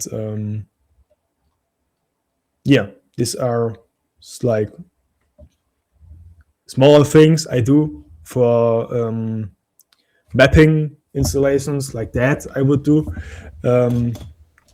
So in the end, I just create some basic node setups. If you want, I can get into that node setup, but I have some. I mean, it's up to you. I think I'd it's love not to. necessary. I mean, yeah, I think we should get close to bringing it all together towards the end, because we definitely are going far. Sure. One small tip I have, and this could help. Creating a lot of cool effects for people. If they are having Animax. Animax is a plugin for Blender, which you can use to split a slice and to create some nice Voronoi shapes for the specific mesh. Huh. Ooh, I love this. This looks sick. I never knew about this one. Yeah. Oh, wow. And the cool thing about that is I want to split based. now the object like that. I want to split the object in different pieces. So what I can now do is I can create a different seed. I can create a different amount of numbers of slices or of splits. I can subdivide this. I can solidify this to create a proper 3D. That's right. Proper 3D, yes. And then I want to have as many slices as possible, but this is not looking that good. Or is it better like that? Yeah, let's say like that. So the arms are separated from the model, and the head and the back and stuff. Everyone has its own slice. So, and you can now apply this, and you will get a huge amount of slices. You can then put them in a new collection, call it slices. And then I have created some animations. It's again some really basic geometry nodes. I have like the stage collection where the pieces are, like we select them, slices, we turn them slices off. Let's move that like that. We put them into an instance transform. The instances will be a collection, and we now have a value which will be animated and going to a wave texture. On the wave texture, we have a map range. We put that map range into the scale, and we create something like that. So sick. Like that. Fuck yeah. 3D projection mapping. Sick. Yeah, like Animax. So, Animax is super cool. I never knew this one. Yeah, I can definitely recommend that. And It's just like a really Go and nice, check looks that like a really out. nice It's really cool. fracturing tool. Yeah. You can also do this with slices, like rectangle Mhm. slices and Robonoi and stuff, and so Mhm. on. And yeah, in the end, it can really look cool, you know, like that. Oh, Super so sick, dude. it's always about texturing, you know. Yeah, Definitely. yeah. So Nice. So this now you was have. a small trick I wanted to show. I love it. Thank you for showing. Yeah. Now I have some animations which I can use for the modem setup. I also did remodeled the wooden pagodas from Alexandre. The pagodas are the buildings left and right from Jolie. You Yeah. know them? Back in the day. Yeah. And back in the day. But now it was used by Alexandre Hubert Menuisier. Shout outs to him. Crazy engineer, wood engineer. I love all his work. Yeah, and then I create some animations in that style, different styles, and pack them together in After Effects, and boom, boom, then it will look like that. So sick. Yeah, So sick. yeah. And again, it doesn't have to be perfect. Then It's the recognition. You know, people know what that is. yeah, yeah. And in the end, I mask them, pack them to the different LED region where they should be, render them, and they will be at the same position like in Resolume and on the LED panels later. Yeah.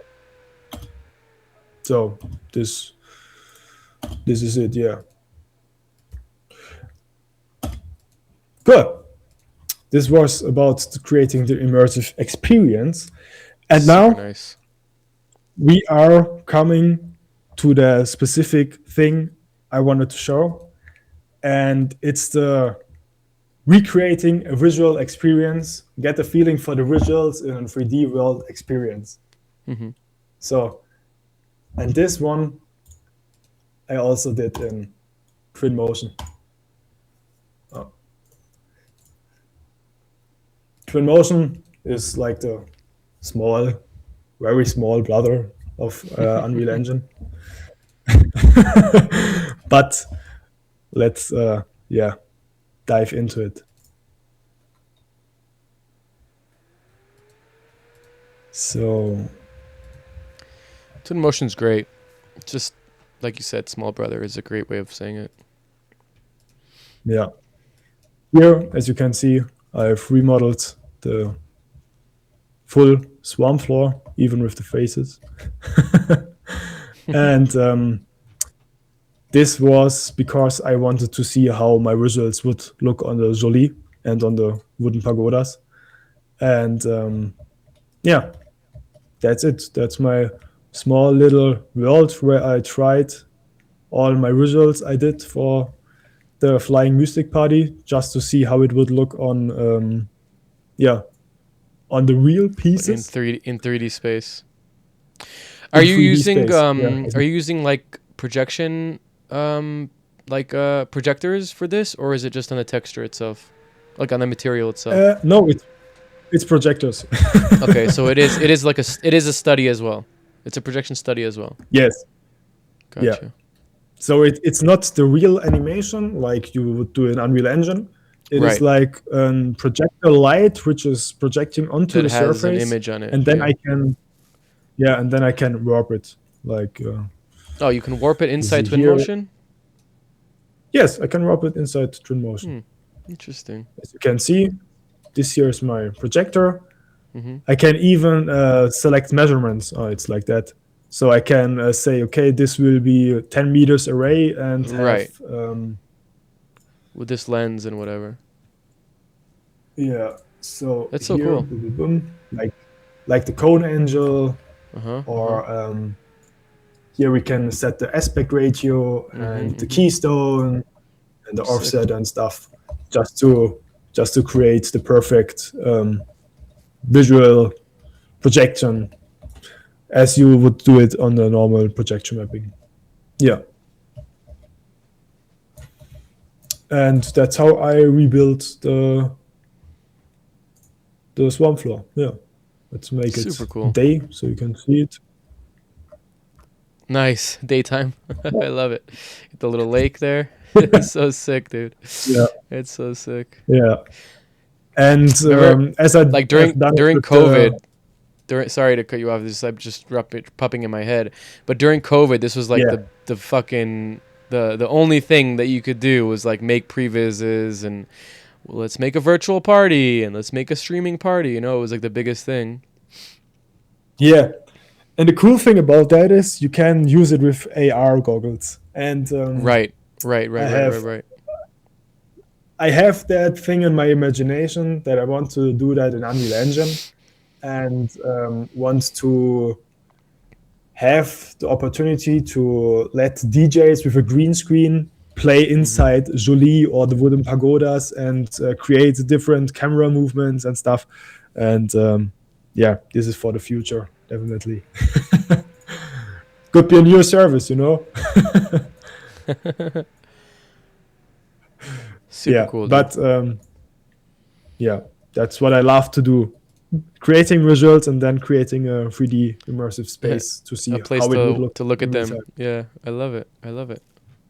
So sick. Yeah, and now I think I've showed a few awesome insights from a few things I do and some yeah, cool tips and tricks.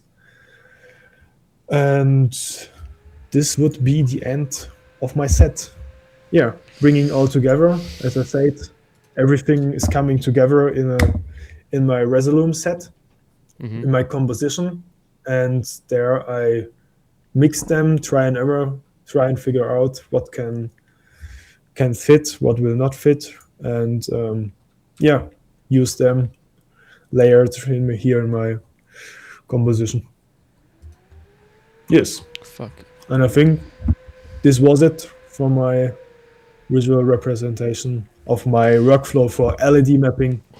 And in the future, I will definitely bring some things how I do projection mapping. But as you know, I want to do it 100% correct, and that's really important for me. So, yeah, therefore the guys need to wait. Yes. Well, super fascinating and interesting workflow. And you know, thank you so much for sharing all of that because you shared a lot. And just getting your kind of like look into the way that you do things is super fascinating, and there's so many different aspects of it. I love it so much. Thank you again for sharing all of that, Nicolas. I really appreciate it. And like I said before, it's just cool to see how you're doing everything. I would love to kind of like enter into our second portion with kind of like, you know, taking the springboard of all the topics we talked about before, and just kind of enter into an easy place for you to talk about, which is, and you kind of mentioned it already, so we don't have to sit too long on it, but I'd love to talk a little bit about the cracking and hacking portion of your life. I remember when we met, we spoke about, I won't mention what we spoke about, but I will mention that, you know, we spoke about like, you know, like cracks of softwares and, you know, how they're getting, how they used to be really good and now they're getting a little bit iffy, but then there's always, if like you said to me, I could crack anything, or I have access to people that can crack anything, allegedly.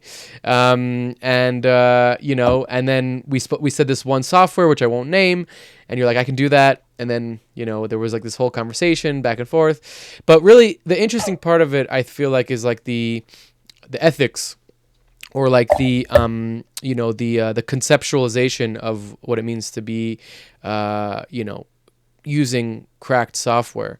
And yeah, I just love to hear your take on it, because I know you know, it's a good take on it. And yeah, just give us a little bit about that, and then we'll shift into something else. Yes, sure. So in the end, I am not a supporter of cracked software, because in the end, like I'm a software engineer, there's always hard work and money behind it. So yeah, if you are using a tool which costs like $1,000 and you want to try it out, if it's something for you, then I can understand that. But in the end, it's always a supporter thing for the people who create software like that, who will make our life easier and are responsible for our life. Like if you see Cinema4D, how many people they make as a 3D designer, how many people are making money from it, how many people are having jobs with it. So they are responsible for many lives out there, you know. But in the end, it's always the problem of the prices. So, and if you want to try it out, I can understand why you want to do it, why you want to have a crack. But in the end, it's always good to support them and buy the software, because only if you buy the software will be alive, and that's important as on the side of a software engineer, you know. Yeah, but as I said, it makes much fun to understand how a software has been compiled, programmed, written, and for that you need to reverse engineer the specific program to understand how they work. Because if you think about using, I don't know, any software for free, you need to think about the licensing. How do they license? So then you need to try and error, you need to decompile software, you need to try and understand what they use for licensing. And then you need to reverse engineer that licensing to outplay the licensing, you know, and create your own licensing tool for that. Right. So in To the like end, you are shift using the your licensing. yeah. So and a software is never 200% safe, you know. In the end, you need to double check that, and there's a human behind it who needs to check and verify it, you know. And there will always be someone. If you say it's not hackable, there will always be someone who is hackable. Like any Russian dude, R2R a group, you tell them what you want and R2U they do it tracker. for you. Yeah. So it's like, you know, but in the end, hacking is cool, you know, if you are doing it in a certain way, if you do not harm anyone with it, if you don't make any money from it or whatever. So it's just for personal purpose and try to understand things, you know. Well, I think it's also like you said, it's like a try before you buy, you know? Yeah, that's it. And it's like in Minecraft, you know. I reverse engineered the whole Minecraft project, you know. Minecraft wasn't the same anymore from my client. You had mod menus in Minecraft, you could fly, you had aimbot, you could look through walls, you could look through chests, you had insane power, everything. The GUI from the Minecraft wasn't the same anymore. You had like chatbots, you had like bots where you can create accounts from it and stuff like that. So Minecraft wasn't even Minecraft anymore. But that was the thing what make fun, you know. You understand, or I understood how Minecraft was written, and I understood how I can manipulate it. Yeah, manipulate it or do it by or like re-engineer it. Re-engineer it, yeah. So, and this was quite cool, yeah. But it's never. Also, all the clients never got published or stuff like that. So in the end, it always was something on my hand. I tried for my own purpose. So, and yeah, I tried think people the- to. No, sorry. No, you continue. I tried to teach people how they can do it, as I told you on my YouTube channel and stuff. But in the end, I was really like, okay, you can do it in that way, but in the end, it's on your side. What are you doing with that? So Right. I show you how it could work, but I'm not responsible for what you do with that. So yeah, It's super fascinating. And it kind of like, reminds me a little bit about like what you were saying before about how, growing up in the nature around all these kind of, environments, and you guys would build your own thing. And then I found it so interesting that like the shift into science was so like, I mean, it's a generational thing as well, like, Gen Z, whatever, the internet generation, you have all that kind of like in front of you. So it's like, obviously you're gonna jump into it, especially it's like the opposite of like you're in a rural place. So you're like, how do I escape this rural place as a kid? Okay, the internet. yeah. But there's and something the about... internet played Go for it. the internet played a big role in my young age. So I course. was part of. I took my foot into the dark net. Yeah, pretty young age, and Fun. yeah, I've learned a lot of programming about in the darknet, of course, because there were so many crazy dudes, and especially for reverse engineering specific programs, there were a lot of insane dudes. But yeah, I would be happy too if I did not got into the darknet thing, because the darknet is really a crazy spot on that earth. And yeah, I'm happy that I'm not there anymore. But I learned a lot from it's one of those places that you want to kind of like learn what's wrong, or learn what not to do. Learn to stay away from. But yeah, I mean, there's some crazy holes in a Tor browser. You go open a Tor browser, you're gonna fucking have a fucking. You're gonna be like shocked. Yes. So, like I kind of was bringing it up in like the terms like tinkering. I feel like maybe that's an interesting thing of like, you're kind of like playing in the forest, you're making all these like little things, and like you're like you're learning almost like tinkering with the nature, right? Like here's a bunch of like twigs and sticks, and here's a bunch of rocks and whatever, and you're like, oh, I could put them all together and make a little thing, and how does it work, and that's kind of like this kind of like synergy of like of exploration as a child.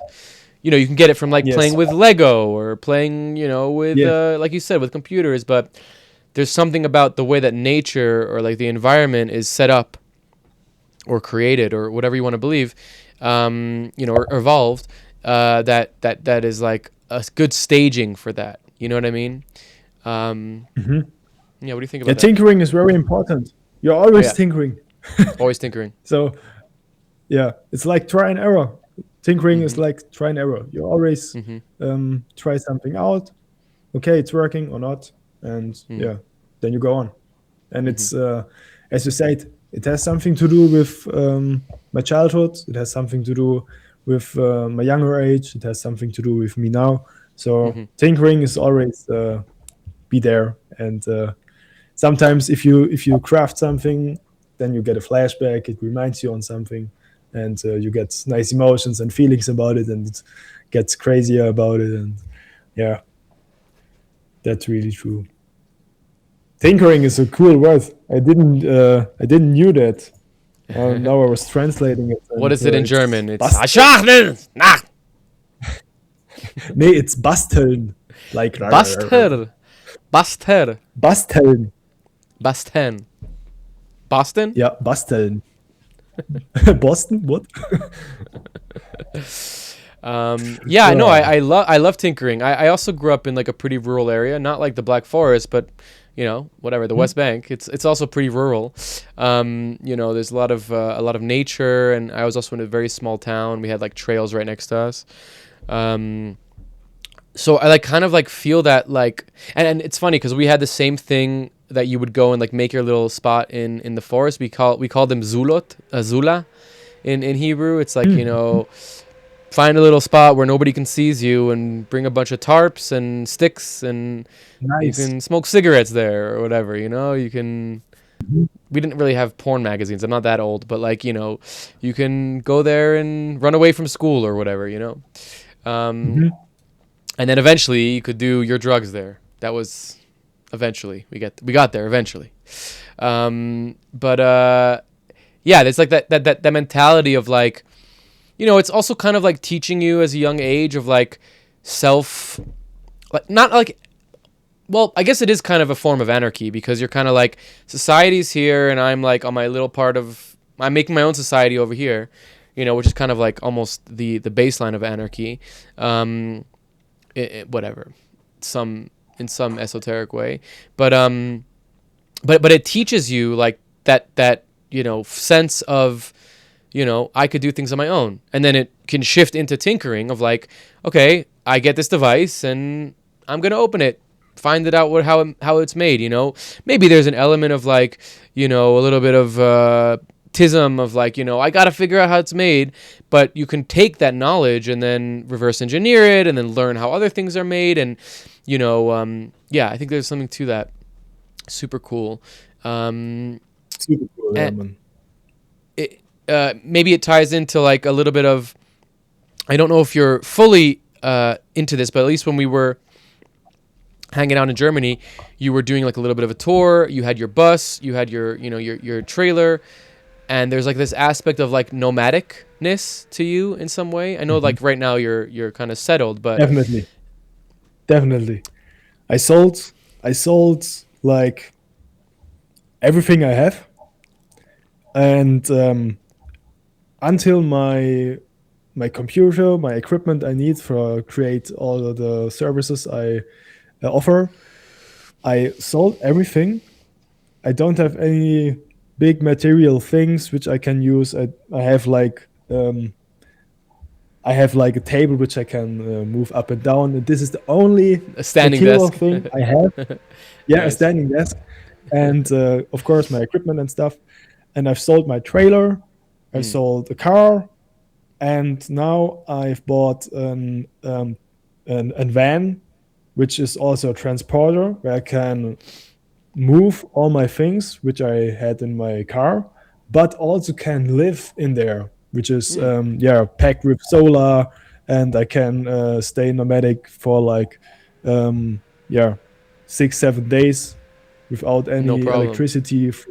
Yes. So that was a really big dream, and my parents supported me with that, and I'm really happy to have something like that, because I lived in the trailer for like 4 or 5 weeks last summer, and my big dream now is to live the whole summer, where I go through the specific festivals, drive to a festival, drive to another spot, relax there, then drive to the festival there, live there. Fuck yeah. And the nomadic feeling is such a unique feeling. You need to feel.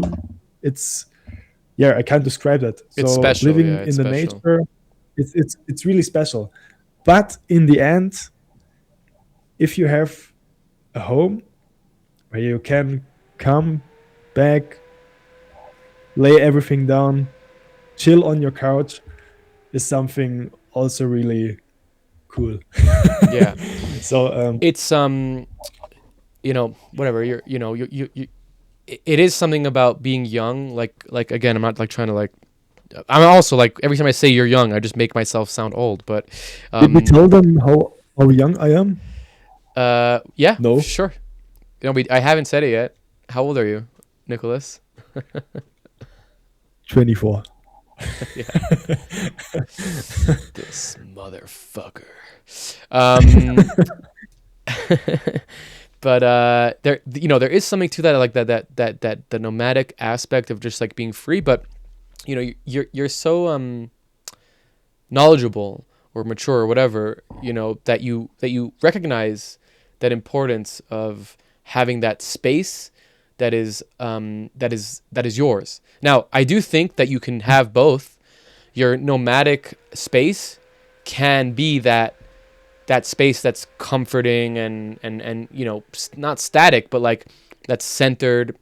Like I'll give you an example, like from my experience, like the house that I grew up in, my parents don't live there anymore. My parents got divorced, etc. But like, but when I go to my mom, her apartment that she's lived in for like 10 years, because of that feeling that I know very, very well, I right away I'm like, oh, okay, it's not like, oh, that's my room growing up, but it's like, this is my, this is the house that my mom lives in, and it's like got this feeling, and there's the pictures and the cutlery and the thing and the blah, and it's like there's something to that that's really powerful, that kind of does connect you. And I think that I've never felt it in a nomadic experience, because all the nomadic experiences that I've had for myself have been like momentary, a few months here, a few weeks here, whatever.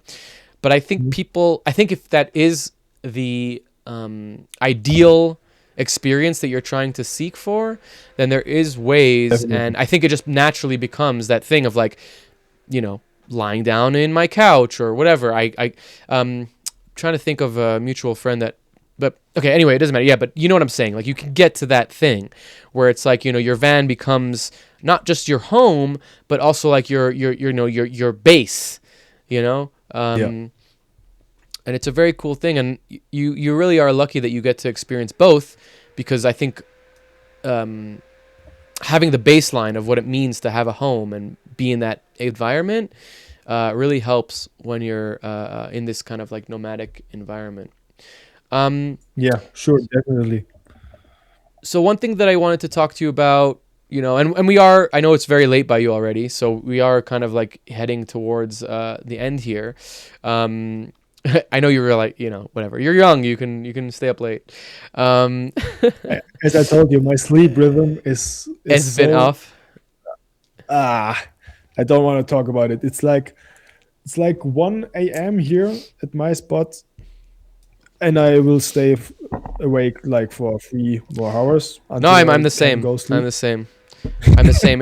When I'm with my kid, I try to like be a little bit better because I have to wake up early, but when I'm by myself, sure. I'm just like, I'll go to sleep at 4 a.m. and not even notice.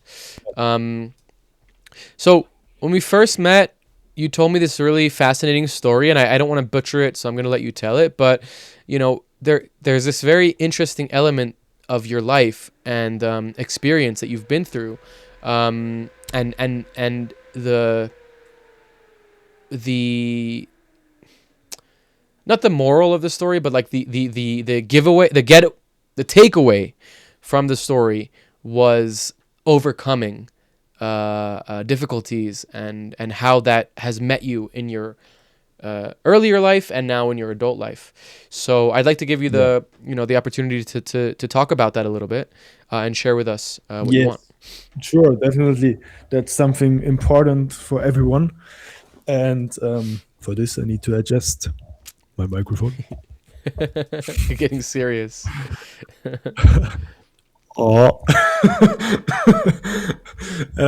Yeah. So in the end, everything is cool here on Earth, but if you're not physical and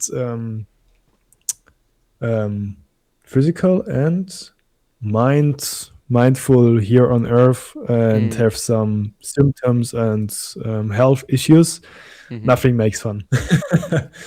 And in my childhood, I had an extremely super nice childhood. And everything was super duper nice. I love my parents. I love everything around me, and I have super friends and stuff. But I've always had some trouble with mental health. And mental health is something really important for everyone out there. And especially health is a big topic in my life, and there was no year in my life where I didn't had any fucked up situation. So every time I have something, it's not like a little cold. It's always like, boom. You will always confront, or I will always confronted by something really heavy, really special. Doctors don't know how to solve the problem and stuff like that. And therefore, I have created a little anxiety of the loss of control and the fear of death. You know. So and my psyche reacted to the condition. It wasn't the cause, like the health issues I had always, but at a certain point, it makes your psyche going crazy. You know what I mean? And to a specific point, I was like, okay, maybe I need to try to get help from people who can help me to understand specific situations, like the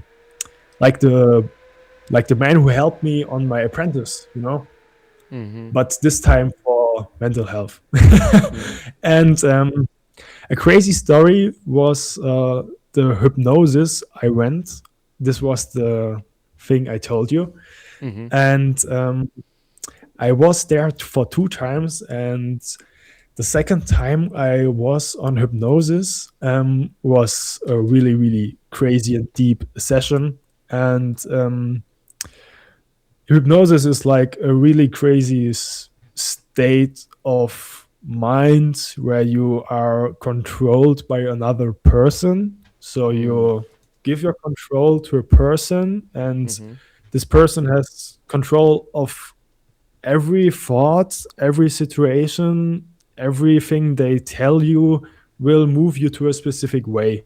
Because if you have a problem and you go to hypnosis, you will be controlled by the person, so they can get deeper and deeper and deeper in your mind, so you can get back to like situations when you were 2 years old. So you wouldn't even think about that in the normal situation, but with hypnosis you can get in really deep There's emotions and sometimes it's called reparenting. yes, yeah. And in the second hypnosis session, I was confronted with my younger me. And this really sounds crazy. And I always, when I tell people about this story, I think, okay, do they think this is real? But I can tell this was what I felt, what I saw, what I go through. And it was like, so to know I shouldn't be here on Earth because of the genetic ways of my mother. So she decided, so she don't want more kids anymore, and it was like, okay, cut. She shouldn't get any kids anymore. 4 weeks later, she went to the doctor, and I was there. So she was pregnant with me, even if she shouldn't be pregnant anymore. And Crazy. yeah, then I went to hypnosis, pipapo, and we got so deep that I saw me on my birth dying with some cables in my head, and my mother standing next to the bed and crying. And I was looking from on top through a window, like on a doctor room, and was seeing my mother with me and the cables in the head. And this was really crazy because my whole body shaked. I was laying on the bed in hypnosis and complete body shake. I had like a really heat. My complete body was heated. I was like, what the fuck is going on? But I knew I was in the situation, so I couldn't get out of the hypnosis because we were so deep. And at the end, I needed to project that image from the scene I saw to a big wall. and make it smaller, smaller, smaller, smaller, smaller, smaller, smaller. And then it went away. And in the moment this image was not anymore there, a full explosion of emotions and electricity went through my body. Wow. And this was so crazy because after the hypnosis session, I told my parents about this session, The experience. Yeah. the experience, sorry.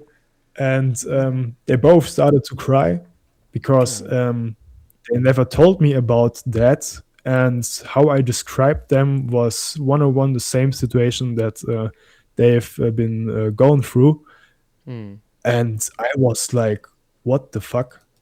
So how is that even possible that I can see Access and that. feel, access something like that, you know? And Yeah. Yeah. my parents are saying that this was like that, and this Crazy. was really crazy.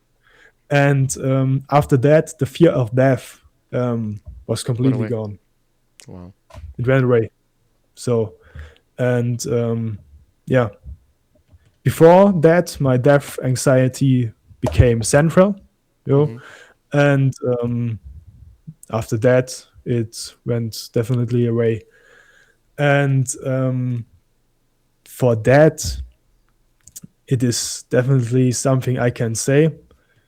Even if you think that there are certain things not going right in your life, or if you have mental health issues or any other issues you're going through, often you need to have insights to your own you or to your own mini me, because some things are mostly in the past where you don't have access with your normal mind control, or with your normal Okay. um, With your like you your know what normal I mean? consciousness or whatever. Yeah, normal consciousness, you know. Yeah, Like perfect. your And baseline thing. yes, yeah, and sometimes you need help, and it's nothing you Nothing need wrong with to it. worry about. Yeah. Some people are saying, oh, you need help. Right. It's common. It helps, you. So if there is something you are struggling with or you have problems with and you don't know how to solve them alone, there are always people who can help you. And the best way to get into this is just to let people help you. And through that, I got through all my issues I had, so I Your can anxieties. handle the situations better now. I know how to get into the situation, get out of the situation, how to handle the situation. And this is very powerful if you know how to use certain things in certain situations and Modalities. how to Yeah. Okay. handle Okay. that. Sorry. Yeah, that's so important. And often it's only possible if someone shows it to you, like you have a mentor who shows how it works. Because even if you say you will get it by your own, sometimes it's not possible. So you need to have someone who shows you how it works. And therefore it's always good to have someone on your hand who's helping you and getting through it. Yeah, and that's the thing I can tell. Yeah. Yeah. I mean, it's a really powerful story. And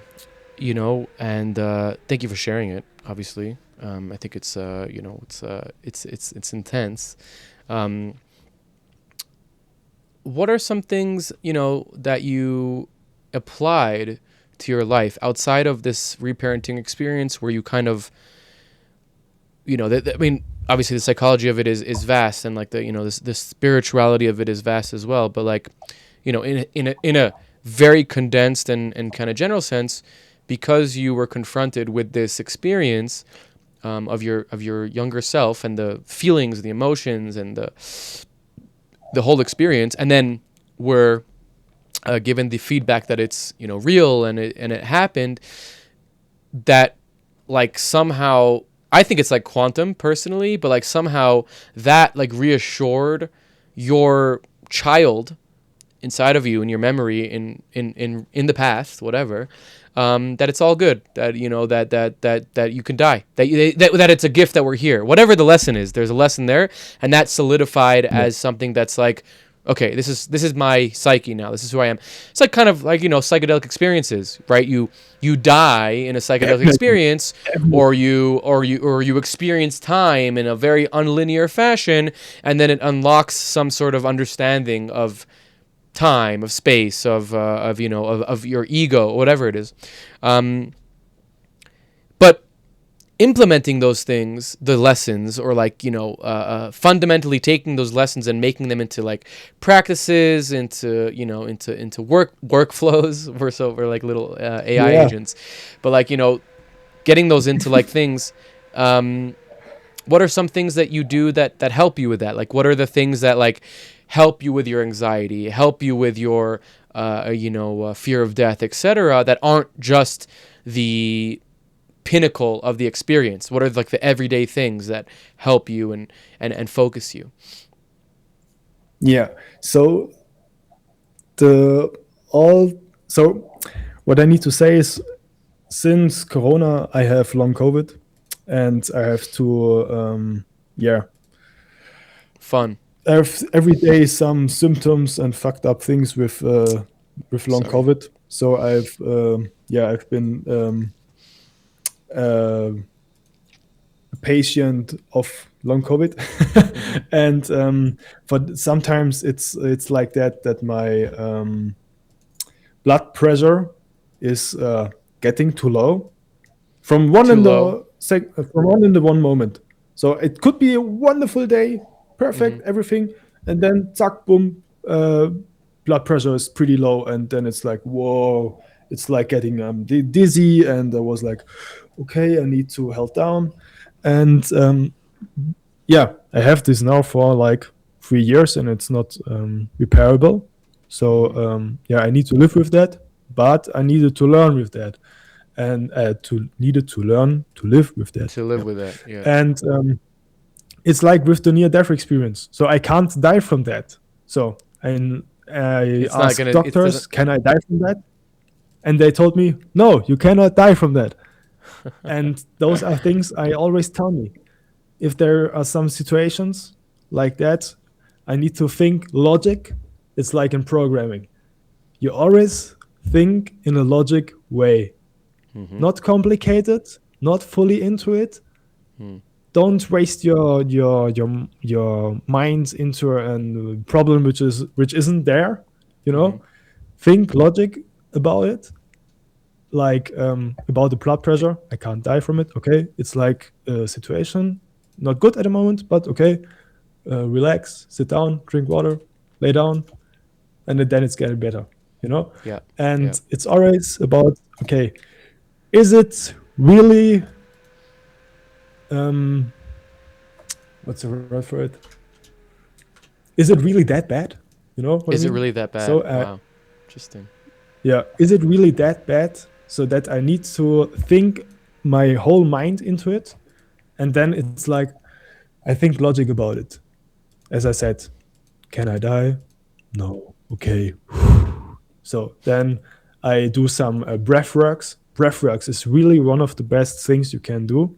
There are certain different breath work methods you can use in everyday situations, and since I have that COVID feel, I had a crazy traumatic situation where I thought I will die, of course, of the blood pressure, because I didn't knew that, and it was crazy, and had a traumatic situation with that. And since I know about these breathwork workflows, I don't get panic anymore because of that traumatic situation. Every time when that blood pressure drops in, it reminds me of that day where I had that traumatic situation, and I get like a panic feeling. It's like, ooh, ooh, okay, shit. But then I remember, okay, I cannot die. I will do like a breath work, and the breath work really helps to stabilize your mind and to get back and to think logic and to get get slow and not dive your mind completely deep into that problem, which isn't even there, you know. And fake problem.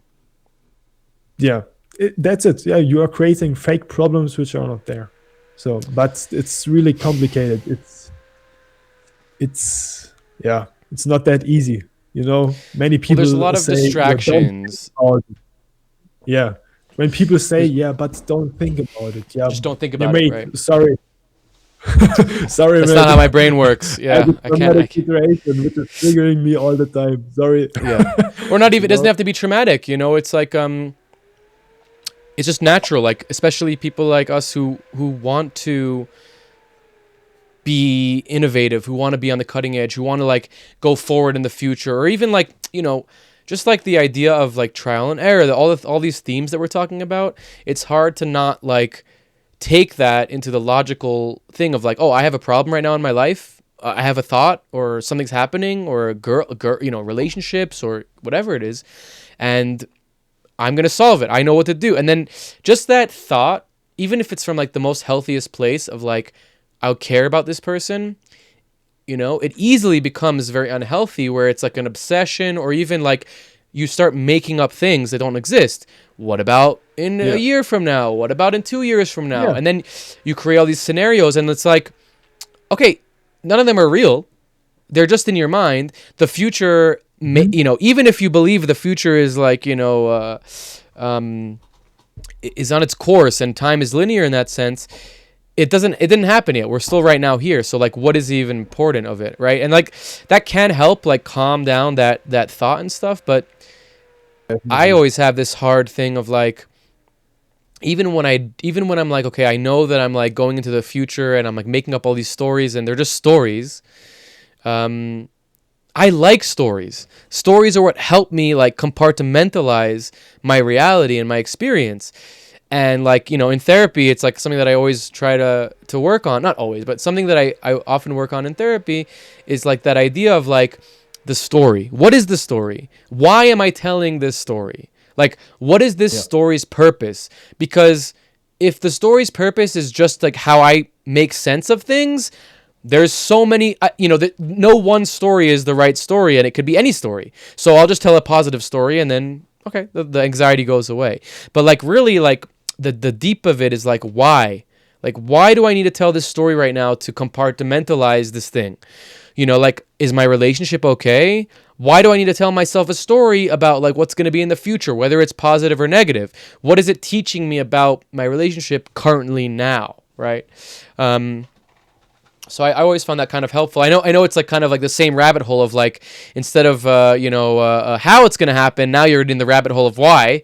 But you know, at least the why rabbit hole, it's a much more external, because you don't have any. It's not like there's no like you don't have any skin in the game. Like why is not like a how or what, you know. Like a how or what is like, I need the answer right now. You know, and it's me, like I'm the how or what.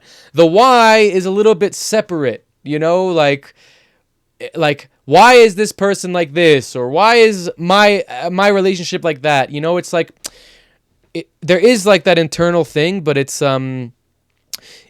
easier for me personally to like ask the why question, and like not go through like there is a rabbit hole there for sure, but it's like it's a different type of rabbit hole.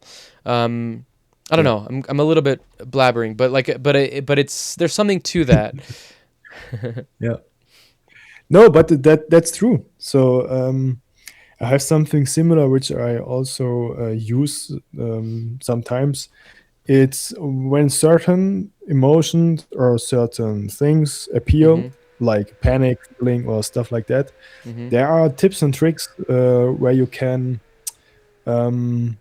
like not hurt yourself, but what is it called? Tapping? Here, the tapping one? yeah, or like that. and you need to do that before. So before you try that, you need to do it if you don't have that feeling and the panic feeling like that. And you need to say, if you do that and it hurts a bit, you need to connect that with a good situation. Like you do that and it's a good situation. You do that and it's a good situation, and you do that, it's a good situation. It hurts a bit, but that little hurt reminds you of the good situation you connect with in your mind with that feeling. And if a feeling like the panic appears, you do that, and your mind connects that with a good feeling, and the panic instantly goes away. So that helps sometimes that. also. Yeah. I like that. Yeah, I think that the simplest and like the most overlooked psychedelic drug experience, or like even like, you know, heightened experience, is breathing. Breath. And this is, by the way, in a lot of native cultures and a lot of shamanistic cultures, breath, or even those native, breath is like the original like God, is drug, you know, the original like expansion, because you know, obviously it's inherent in all of us, but it's such a overlooked and taken for granted thing that our bodies do, and it's like very, very, very tied into the way our minds work on like a very biological level. Yeah. I mean, have you ever tried Wim Hof? Yeah, for sure. Yeah. I mean, Wim Hof is the best example for this. If you do the Wim Hof breathwork technique like 6 or 7 times in a row, and even more powerful in every Iteration. breath you take, it creates some crazy experiences. Yeah. So I jumped into frozen lakes, you know, and I like cold plunging. So for me, it wasn't like, but you can like cold plunging, and if you go into a frozen lake, you're gonna be like, you know, and like you either go out and you're dead, but you either have to jump out right away, or it's like super painful, you know. And when you do the Wim Hof method, before you do it, there's like a crazy threshold that's unlocked. You know, like you could stay in there for longer. There's less of a shock. It's like all these things are really crazy. And but I mean, just like even as simple as like, I'm pissed off right now. I'm angry right now. I'm going to like curse this person. I'm going to get upset at this person. I'm going to be angry. Just like stop and take like 3 breaths. Like you might still be angry. You might still be upset, but your mind is just like clear. You know, like now you can work on your emotions. Now you can work on your thing. Now you can do, but it's like, if you don't take those 3 breaths, then you're not in control as much anymore. The 3 breaths like bring the control back to you a little bit. You know, I really find it's like such a simple thing. And sometimes it's when you're angry, like it's very difficult to stop and be like, you know, but it can help. Sometimes it's really but sometimes it's really like that. And then you walk away, take it 2 or 3 breaths, then you go back, then it's like, okay, what was I even upset about? How do we do it? What are we doing? You say sorry or whatever. So I think maybe like we can, you know, maybe like the last topic, or the last 2 topics I want to talk to you about is you know, finding the balance in the self-employment. So you know, maybe just like a short amount of like just you know, tell us a little bit about like how you've been finding the balance in this freelance. I have no balance. You haven't found the balance yet. I haven't found the balance yet, and that's a topic in my life which is currently really sucking the power out of me, because as I told you, I want to do it as 100%, always delivering quality, always want to create cool projects, make customers happy, blah blah blah. But I don't find the way to get like half an hour out to walk, to enjoy the sun, take some nice breaths in the mountains, in the wood. I don't know. I wake up, I eat, I go to the PC, I do all And my you're just things I there. need to do. I'm just in the hole, and then it's like 8 p.m. and I was like, day's over. Okay, then I'm chilling a bit, playing with my cat, eating again, back to the PC because it's night. Okay, I can't do anything anymore. Then it's 4 a.m. Then I go to sleep, wake up at 10 a.m. And yeah, the same things repeat every day. And as I said, it was like it was heavier before my employment, but now it's still not good. And that's something I really want to work on it, because the first thing is family, my partner. So I want to have more time with my partner, because she knows, okay, I have now a business and I need to do much things for it so that it's a stable business. I can get money from it, and she knows all that. But she would like to have a bit more quality time with me. With you you, know, yeah. we do And not she often deserves do it. things. Shout out. Definitely, Shout out to Amy, Anna. I love you so Yep. much. Yep, we love you. Best woman on earth, and Oh. she definitely deserves that. And I want to get better in it, because I know it's not good. It's not healthy. It's not healthy for me. It's not healthy for the partnership. It's not healthy for the family, because I didn't find the balance, because I'm so into my vibe, my flow. This is everything for me, the visuals, technology, PCs, computers, cameras, everything in this little space here is all I have. And to say, okay, I have now worked 10 hours, it's fine for today. You now can go out, make something with your friends. This sometimes works, but not every day, and this is quite a bit sad, in my opinion, because it's don't be hard on okay. Sad yourself. is the Don't be hard on yourself. yeah At the end of the yeah day, it's not like you're sitting around masturbating or whatever, doing drugs. Like you're working on your career. You're very focused. But listen to that self inside of you that's saying, "Hey, I want to change this. I want to do something different." yeah And it's all about. definitely yeah I also don't have the answer, by the way. I'm not like I wish I did, because I also live in the forest, and I have literally 3 minute away from me is like the most beautiful hike ever.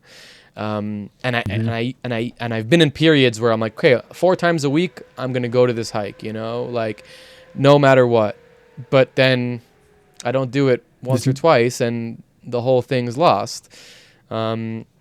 Now I've gotten super lucky. I have a new neighbor, and he's like a workout guy, and we've been working out. He has like a little house gym, so it's very hard for me to like make excuses, because it's like I can just go there in my pajamas, and like I can't be like, oh, I don't want to walk 3 steps out of my house to work out. And it's like, no, you're gonna go do that now. There's no excuse. So I feel like it's a combination of, at least for me, like I'm probably a little bit more lazier than you. But like I have this thing where the work-life balance for me is about like when I'm on the computer and I'm doing stuff, how much time of it is scrolling and YouTube and socials and like bullshit, right? And how much time of it is actual work. And like when I have that balanced, then other things kind of fall into play for me. Like if I'm on the computer and I'm downloading movies to then watch in an hour and sit in my bed and watch TV, then not a very productive day. But I can look at it and be like, hey, today I wasn't very productive. Even though I was doing the same things, I'm on the computer, I'm working, I'm checking this, I'm doing that. If the outcome of it is something very obviously not productive, like watching ending up watching a movie or whatever, then I try to think back about like what what went wrong, quote unquote, because it's okay to like sit down and watch a movie. There's nothing wrong with that. But like what went wrong in my flow of sitting down that needs to be shifted or altered for tomorrow, you know? And it's not very conscious. I don't write it down. Maybe I should, but it's like, it's much more like in the sub process, you know, when I'm thinking about like my day. And, you know, it's actually even more than that. It's like when I do have a productive day and I'm like, at the end of the day, I feel satisfied, you know, and it's weird because it could be like, I did like some art today. I did some AI today. I did some podcast stuff today. I did work, actual work, you know, but when I finish the day and I'm like, that was good, you know, what about that day was good? Like what about the things that I did on the computer, you know, that felt like, oh, that was good shit. Yeah. And it helps you build like And a little bit of a thing in your mind, you know? Sorry. Yeah, and that's really important. So even if you think you haven't done something Productive good or so Yeah. much today, you Yeah. can remember your day and tell yourself, what have you done? Mm. And this satisfies you a lot because you say, I mean, we are working like bots, you know, we wake up, we get into our jobs, blah, blah, blah, blah, blah. Then we have done like 10 things. Okay, blah, blah, blah, blah, blah. Finish. Okay, ciao, sleep. So at the end, we are laying on our beds or on the couch, watching some movies and aren't really satisfied, you know? Mm. Mm-hmm. And then sometimes I remember the day and ask myself, what have I done? I have done like that. And then step by step, the Faction. satisfaction is coming. And I get like, oh, okay, yeah, you had like a really successful day, you know? Mm-hmm.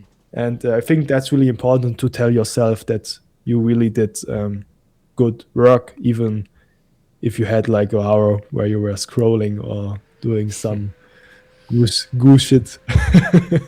Yeah. Well, yeah, I think it's like a good, you know, first of all, I wish that we can all, I pray that we can all find that balance with work life. Cause it's also, we didn't even talk about like the money aspect of it, which is like a whole thing, but, you know, we should all find it. And this brings me, I think, to maybe our kind of ending here, which is, you know, and maybe we should have started with this, but I you know, it's such a close topic to my heart. But the party scene, the psytrance scene, and we kind of spoke about it a little bit. You mentioned, you know, the way that you felt with all the people, all the dirty hippies with their dreadlocks, disgusting, and you're like, oh, this is so cool. You're like, oh, this is so cool. I thought these dreadlock people were dirty, but they're actually cool. Was what you said. You will not believe it, but currently, I don't know if you remember my hairs. When we met, I had like, I don't know, 10 millimeters. And currently, I'm growing them long to get dreads by myself. Let's fucking go. I was just thinking that a little bit about that. I think you would look good with dreads. It would help you be balanced. Yes, yes. I had like a 2P with dreads on, and I was like, fuck yeah. We need more white people with dreads. There's never enough. So, but about the psytrance scene, you know, I've spoken about it a few times on the podcast about how the feeling of self-expression and like no judgment, especially in like these small scenes, like in nature parties, the doofs, that was so infectious to me that like, I'm like, I want to be part of this no matter what. And then like when I was younger, being part of it was just going and doing, you know, with my friends and having those experiences. And then as I got older, it was like, okay, I'm going to promote the parties. And, you know, I started doing video and then eventually got into visuals. But I always wanted to be part of that scene because it gave me so much and I wanted to give back to it. It seems like you've had the same experience there where it's like, you know, the output of what you've gotten from it is so powerful that you want to give back to it. And I just thought that maybe like as like a last thing, we can kind of gush over how awesome the psytrance scene is and, you know, what it's given to us. Yeah, so the psytrance scene is my life, you know. Before I had psytrance, my my life was like, yeah, doing some dumb ass stuff like every normal person do these days. Like, I don't know. I never drank alcohol. I grew Mm. up in a restaurant where alcohol was sold much, and I was Mm. always against that. I didn't like the feeling, the vibe with it, and I was always. I never drank alcohol, so I started My smoking bro. weed early My bro. with like 15, 16. Yeah, it was to the time where I programmed in Minecraft. I was always like, oh yeah, nice new hack. Okay. And then I found Psytrance. Yeah. And then it, as I told you, it was a life-changing experience. Um, since I listened to Psytrance, since I went to Psytrance events, since I met people on Psytrance events, everything has changed. The way I live, the way I think, the way I do things have changed in the way I got through the psytrance scene. I yeah, the most valuable thing about the psytrance scene and about that completely topic is the way we think out of the box compared to normal people. Like, we are connected really crazy to nature, or we Mm. are connected really Have crazy to respect for it. ourselves. Yeah, yeah. We have respect for it. We are trying to learn things about us. We are Mm-hmm. trying to learn things about our higher us, like Mm. with psychedelic experiences. We want to get deeper into specific states where we didn't know they wouldn't even exist. Mm. So Mm-hmm. because it's not all about work on this world. Mm. Um, I always compare it with yeah, it's dumb to say normal people.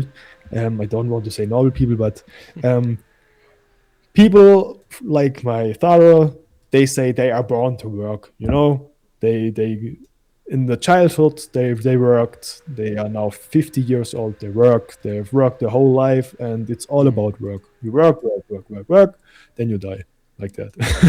So, and I think with the psytrance scene, we managed to think a bit in a different way. It's not Mm. all about work. We are not born on this earth to work until we die.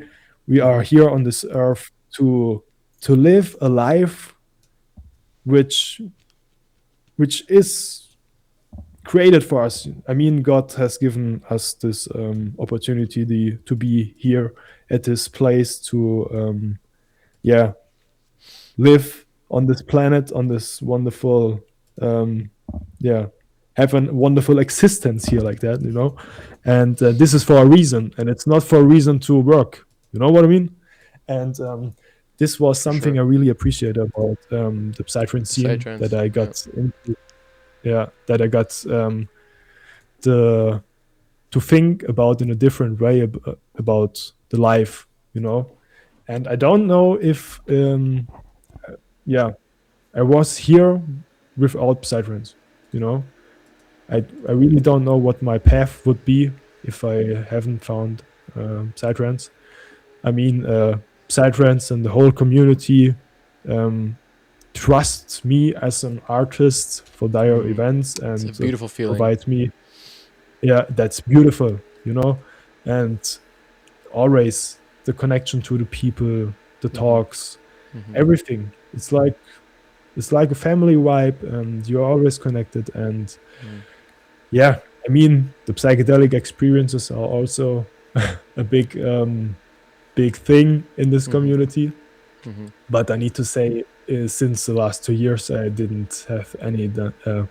I didn't do any experiences because, yeah, my my mind isn't, or my psyche isn't ready at the moment for um, certain experiences. So I want to wait until I'm really 100% ready for it. Yeah, but Smart. I can say, yeah, sure. I can say that psychedelics experiences definitely helped me in specific ways to think and to have a new look and to yeah, think about in new ways. And that's definitely a big up for Psytrance. Psytrance, best music ever, you know, best people ever, best community ever, and yeah, it's like a little family, you know. It's like a little family. So if It's not someone little, by the way. It's pretty global. I mean, yeah, you know, it's not little. Yeah, when you travel, you know, it's you're European, but when you travel around the world, in Europe for sure, there's always like a European vibe, but a scene, but global. You know, I remember when I was in China in like 2013, in China, 12. Yeah. you know, in China, yeah, well, in China, I went to like a 4-month thing, and when I was in what's the big, you know, the big Beijing, I was like, you know what? I'll go on Facebook and see if there's any like, you know, China Psytrance group, and there wasn't. But I found like a promoter who was a Chinese promoter, and I'm like, you know, send him a message like, hey, I'm in China, I'm traveling. Is there any events going on? And he's like, well, you know, no big events, but we're meeting in a club, this weekend. And I'm like, oh fuck, cool. And I get there, and it's like, dude, it was a bar with no dance floor, but the bar is blasting psytrance, and the whole bar is covered in like tapestries with like black lights everywhere. Nobody's dancing. Everybody's kind of sitting around, just chilling, you know. And it's like China. There's like no drugs, right? So it's like they're just like sitting around, but they're all like scene people, you know, like not dreadlocks, but like, you know, everybody's got like their Space Tribe shirts, and everybody's trippy, and like, and then, you know, I walk in and I'm like a white guy, but everybody spoke English because they're like this international group of people. And I was like, half of me was like, what the fuck is going on? There's no place to dance. Like, what is psytrance if not to dance? And then I realized that like they do parties, but this is just a weekend that there's nothing to, you know, they're just chilling. And they're like, they come together with this psychedelic music. And it was just such a cool thing of like, oh, no matter where you are in the world, if you want to meet cool people and get, you know, connections and drugs or whatever, you know, get those connections. Psytrance people, you know, the psytrance vibe is like a vibe, you know. Maybe it's different, you know, 10, 15 years later, but it's, I think it's still apparent in like certain subcultures and scenes. Yeah, definitely. I mean, when I started with psytrance, it was like 2018, 19. Compared to today, it's really growing. It's really big, worldwide, everywhere. I mean, only Brazil, South America. Yeah, Brazil's crazy. Dude, Brazil has like dimensions. 80,000 people parties, you know, like mainstream, like a Tomorrowland. But I mean, the music that's played there, I don't know if we would call it psytrance per se, but like you have a smaller stage that has dark psy, and it has, you know, 10,000 people there. So it's like at Tomorrowland, there's no dark psy stage, you know what I mean? But at like Universal Parallelo, even though some of the music is kind of mainstream and garbage, there's 5 or 6 stages, and they all have sub, you know, genres, and it's like that's pretty crazy, for sure.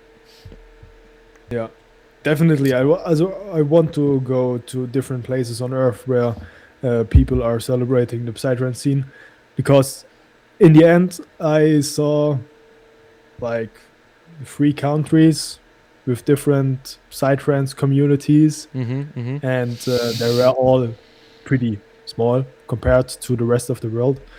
That's why I called it small, because here in Germany we also have a psytrance scene, but some of them are more compared to progressive, like the mainstream with the vocals. Right. And some are dark psy forest, and these are like smaller groups and smaller communities, and yeah, but it's really everywhere the same. If you are connected, you are connected, and Yeah. that's what I like. It doesn't matter who you are. It doesn't matter what you are. Yeah, there's no judgment. are- It's free. It's a free. It's Yeah. a. Have you heard of a temporary autonomous zone, a TAZ? Nope. Temporary autonomous zone. Oh, I wish I would remember the guy's name, but temporary autonomous zone. It's basically what it sounds like. It's like, you know, some sort of proto-anarchist thing. I think it's. Oh, maybe it's. It's a anarchist kind of like concept. Hakim Okay. Bey is the guy. But the point of it is like, you know, a space that is created for a certain purpose and then dismantled, and then and then it's just the certain purpose is exactly for that thing: self-expression, freedom of government, freedom of control, and all of those things that are involved in kind of the anarchistic perspective, which a doof party, nature party, is inherently anarchistic, right? Even the ones that are legal, even the ones that have backing by the government and whatever, they're still anarchistic. I don't know if that's a word, but anarchistic in their concepts, because people are allowed to freely express themselves. And once people are allowed to freely express themselves, even if they're in a container of society and of culture, they are now in a temporary autonomous zone. They're now in a free experience zone. So yeah, I just love that concept. Nice. Okay, Nicolas, I love you, but we've been on a 3.5 hour, which is, I obviously it was going to go that long because we're friends and there's stuff to talk. And I didn't even cross out a few of my topics. So we'll have to do it again sometime. Crazy. But please, anything you want to plug, anything you want to say before we head out. Yeah. So first of all, Alon, it was such an amazing experience to be here on that podcast, to talk about topics I never talked about really with peoples, and to show everyone a few workflows who might be help them and get into the mapping topic. Also to remind everyone that mental health is really important, and have a look on yourself, take care of yourself, and get help if you need it. And it's not all about work. Just remember that it's important to have a work-life balance, not as I. So take care of yourself. Always look for you and your family and your beloved ones, and do what you love. Follow what you love, and if you do that, everything comes for you, not against you. And For sure. That's such all smart I want to words say. From such a young mind. Can't wait to keep on following you, my friend, and see where you're going. And you're an awesome dude. And I, the excitement and honor that you have of being on the podcast is the same that I share for you coming on the podcast. So I really appreciate it. time. And Definitely. thanks for coming on, Nicolas. Thanks for having me, Alon. Really love you. I love you too, my friend. Wow, what an episode. Thank you so much for watching. Thank you to Mantis Smash for the intro and outro music. Thank you to Sophie Holder for the amazing internship helping us with all the episodes. And thank you to the guest for coming on and spending time with us. See you next week.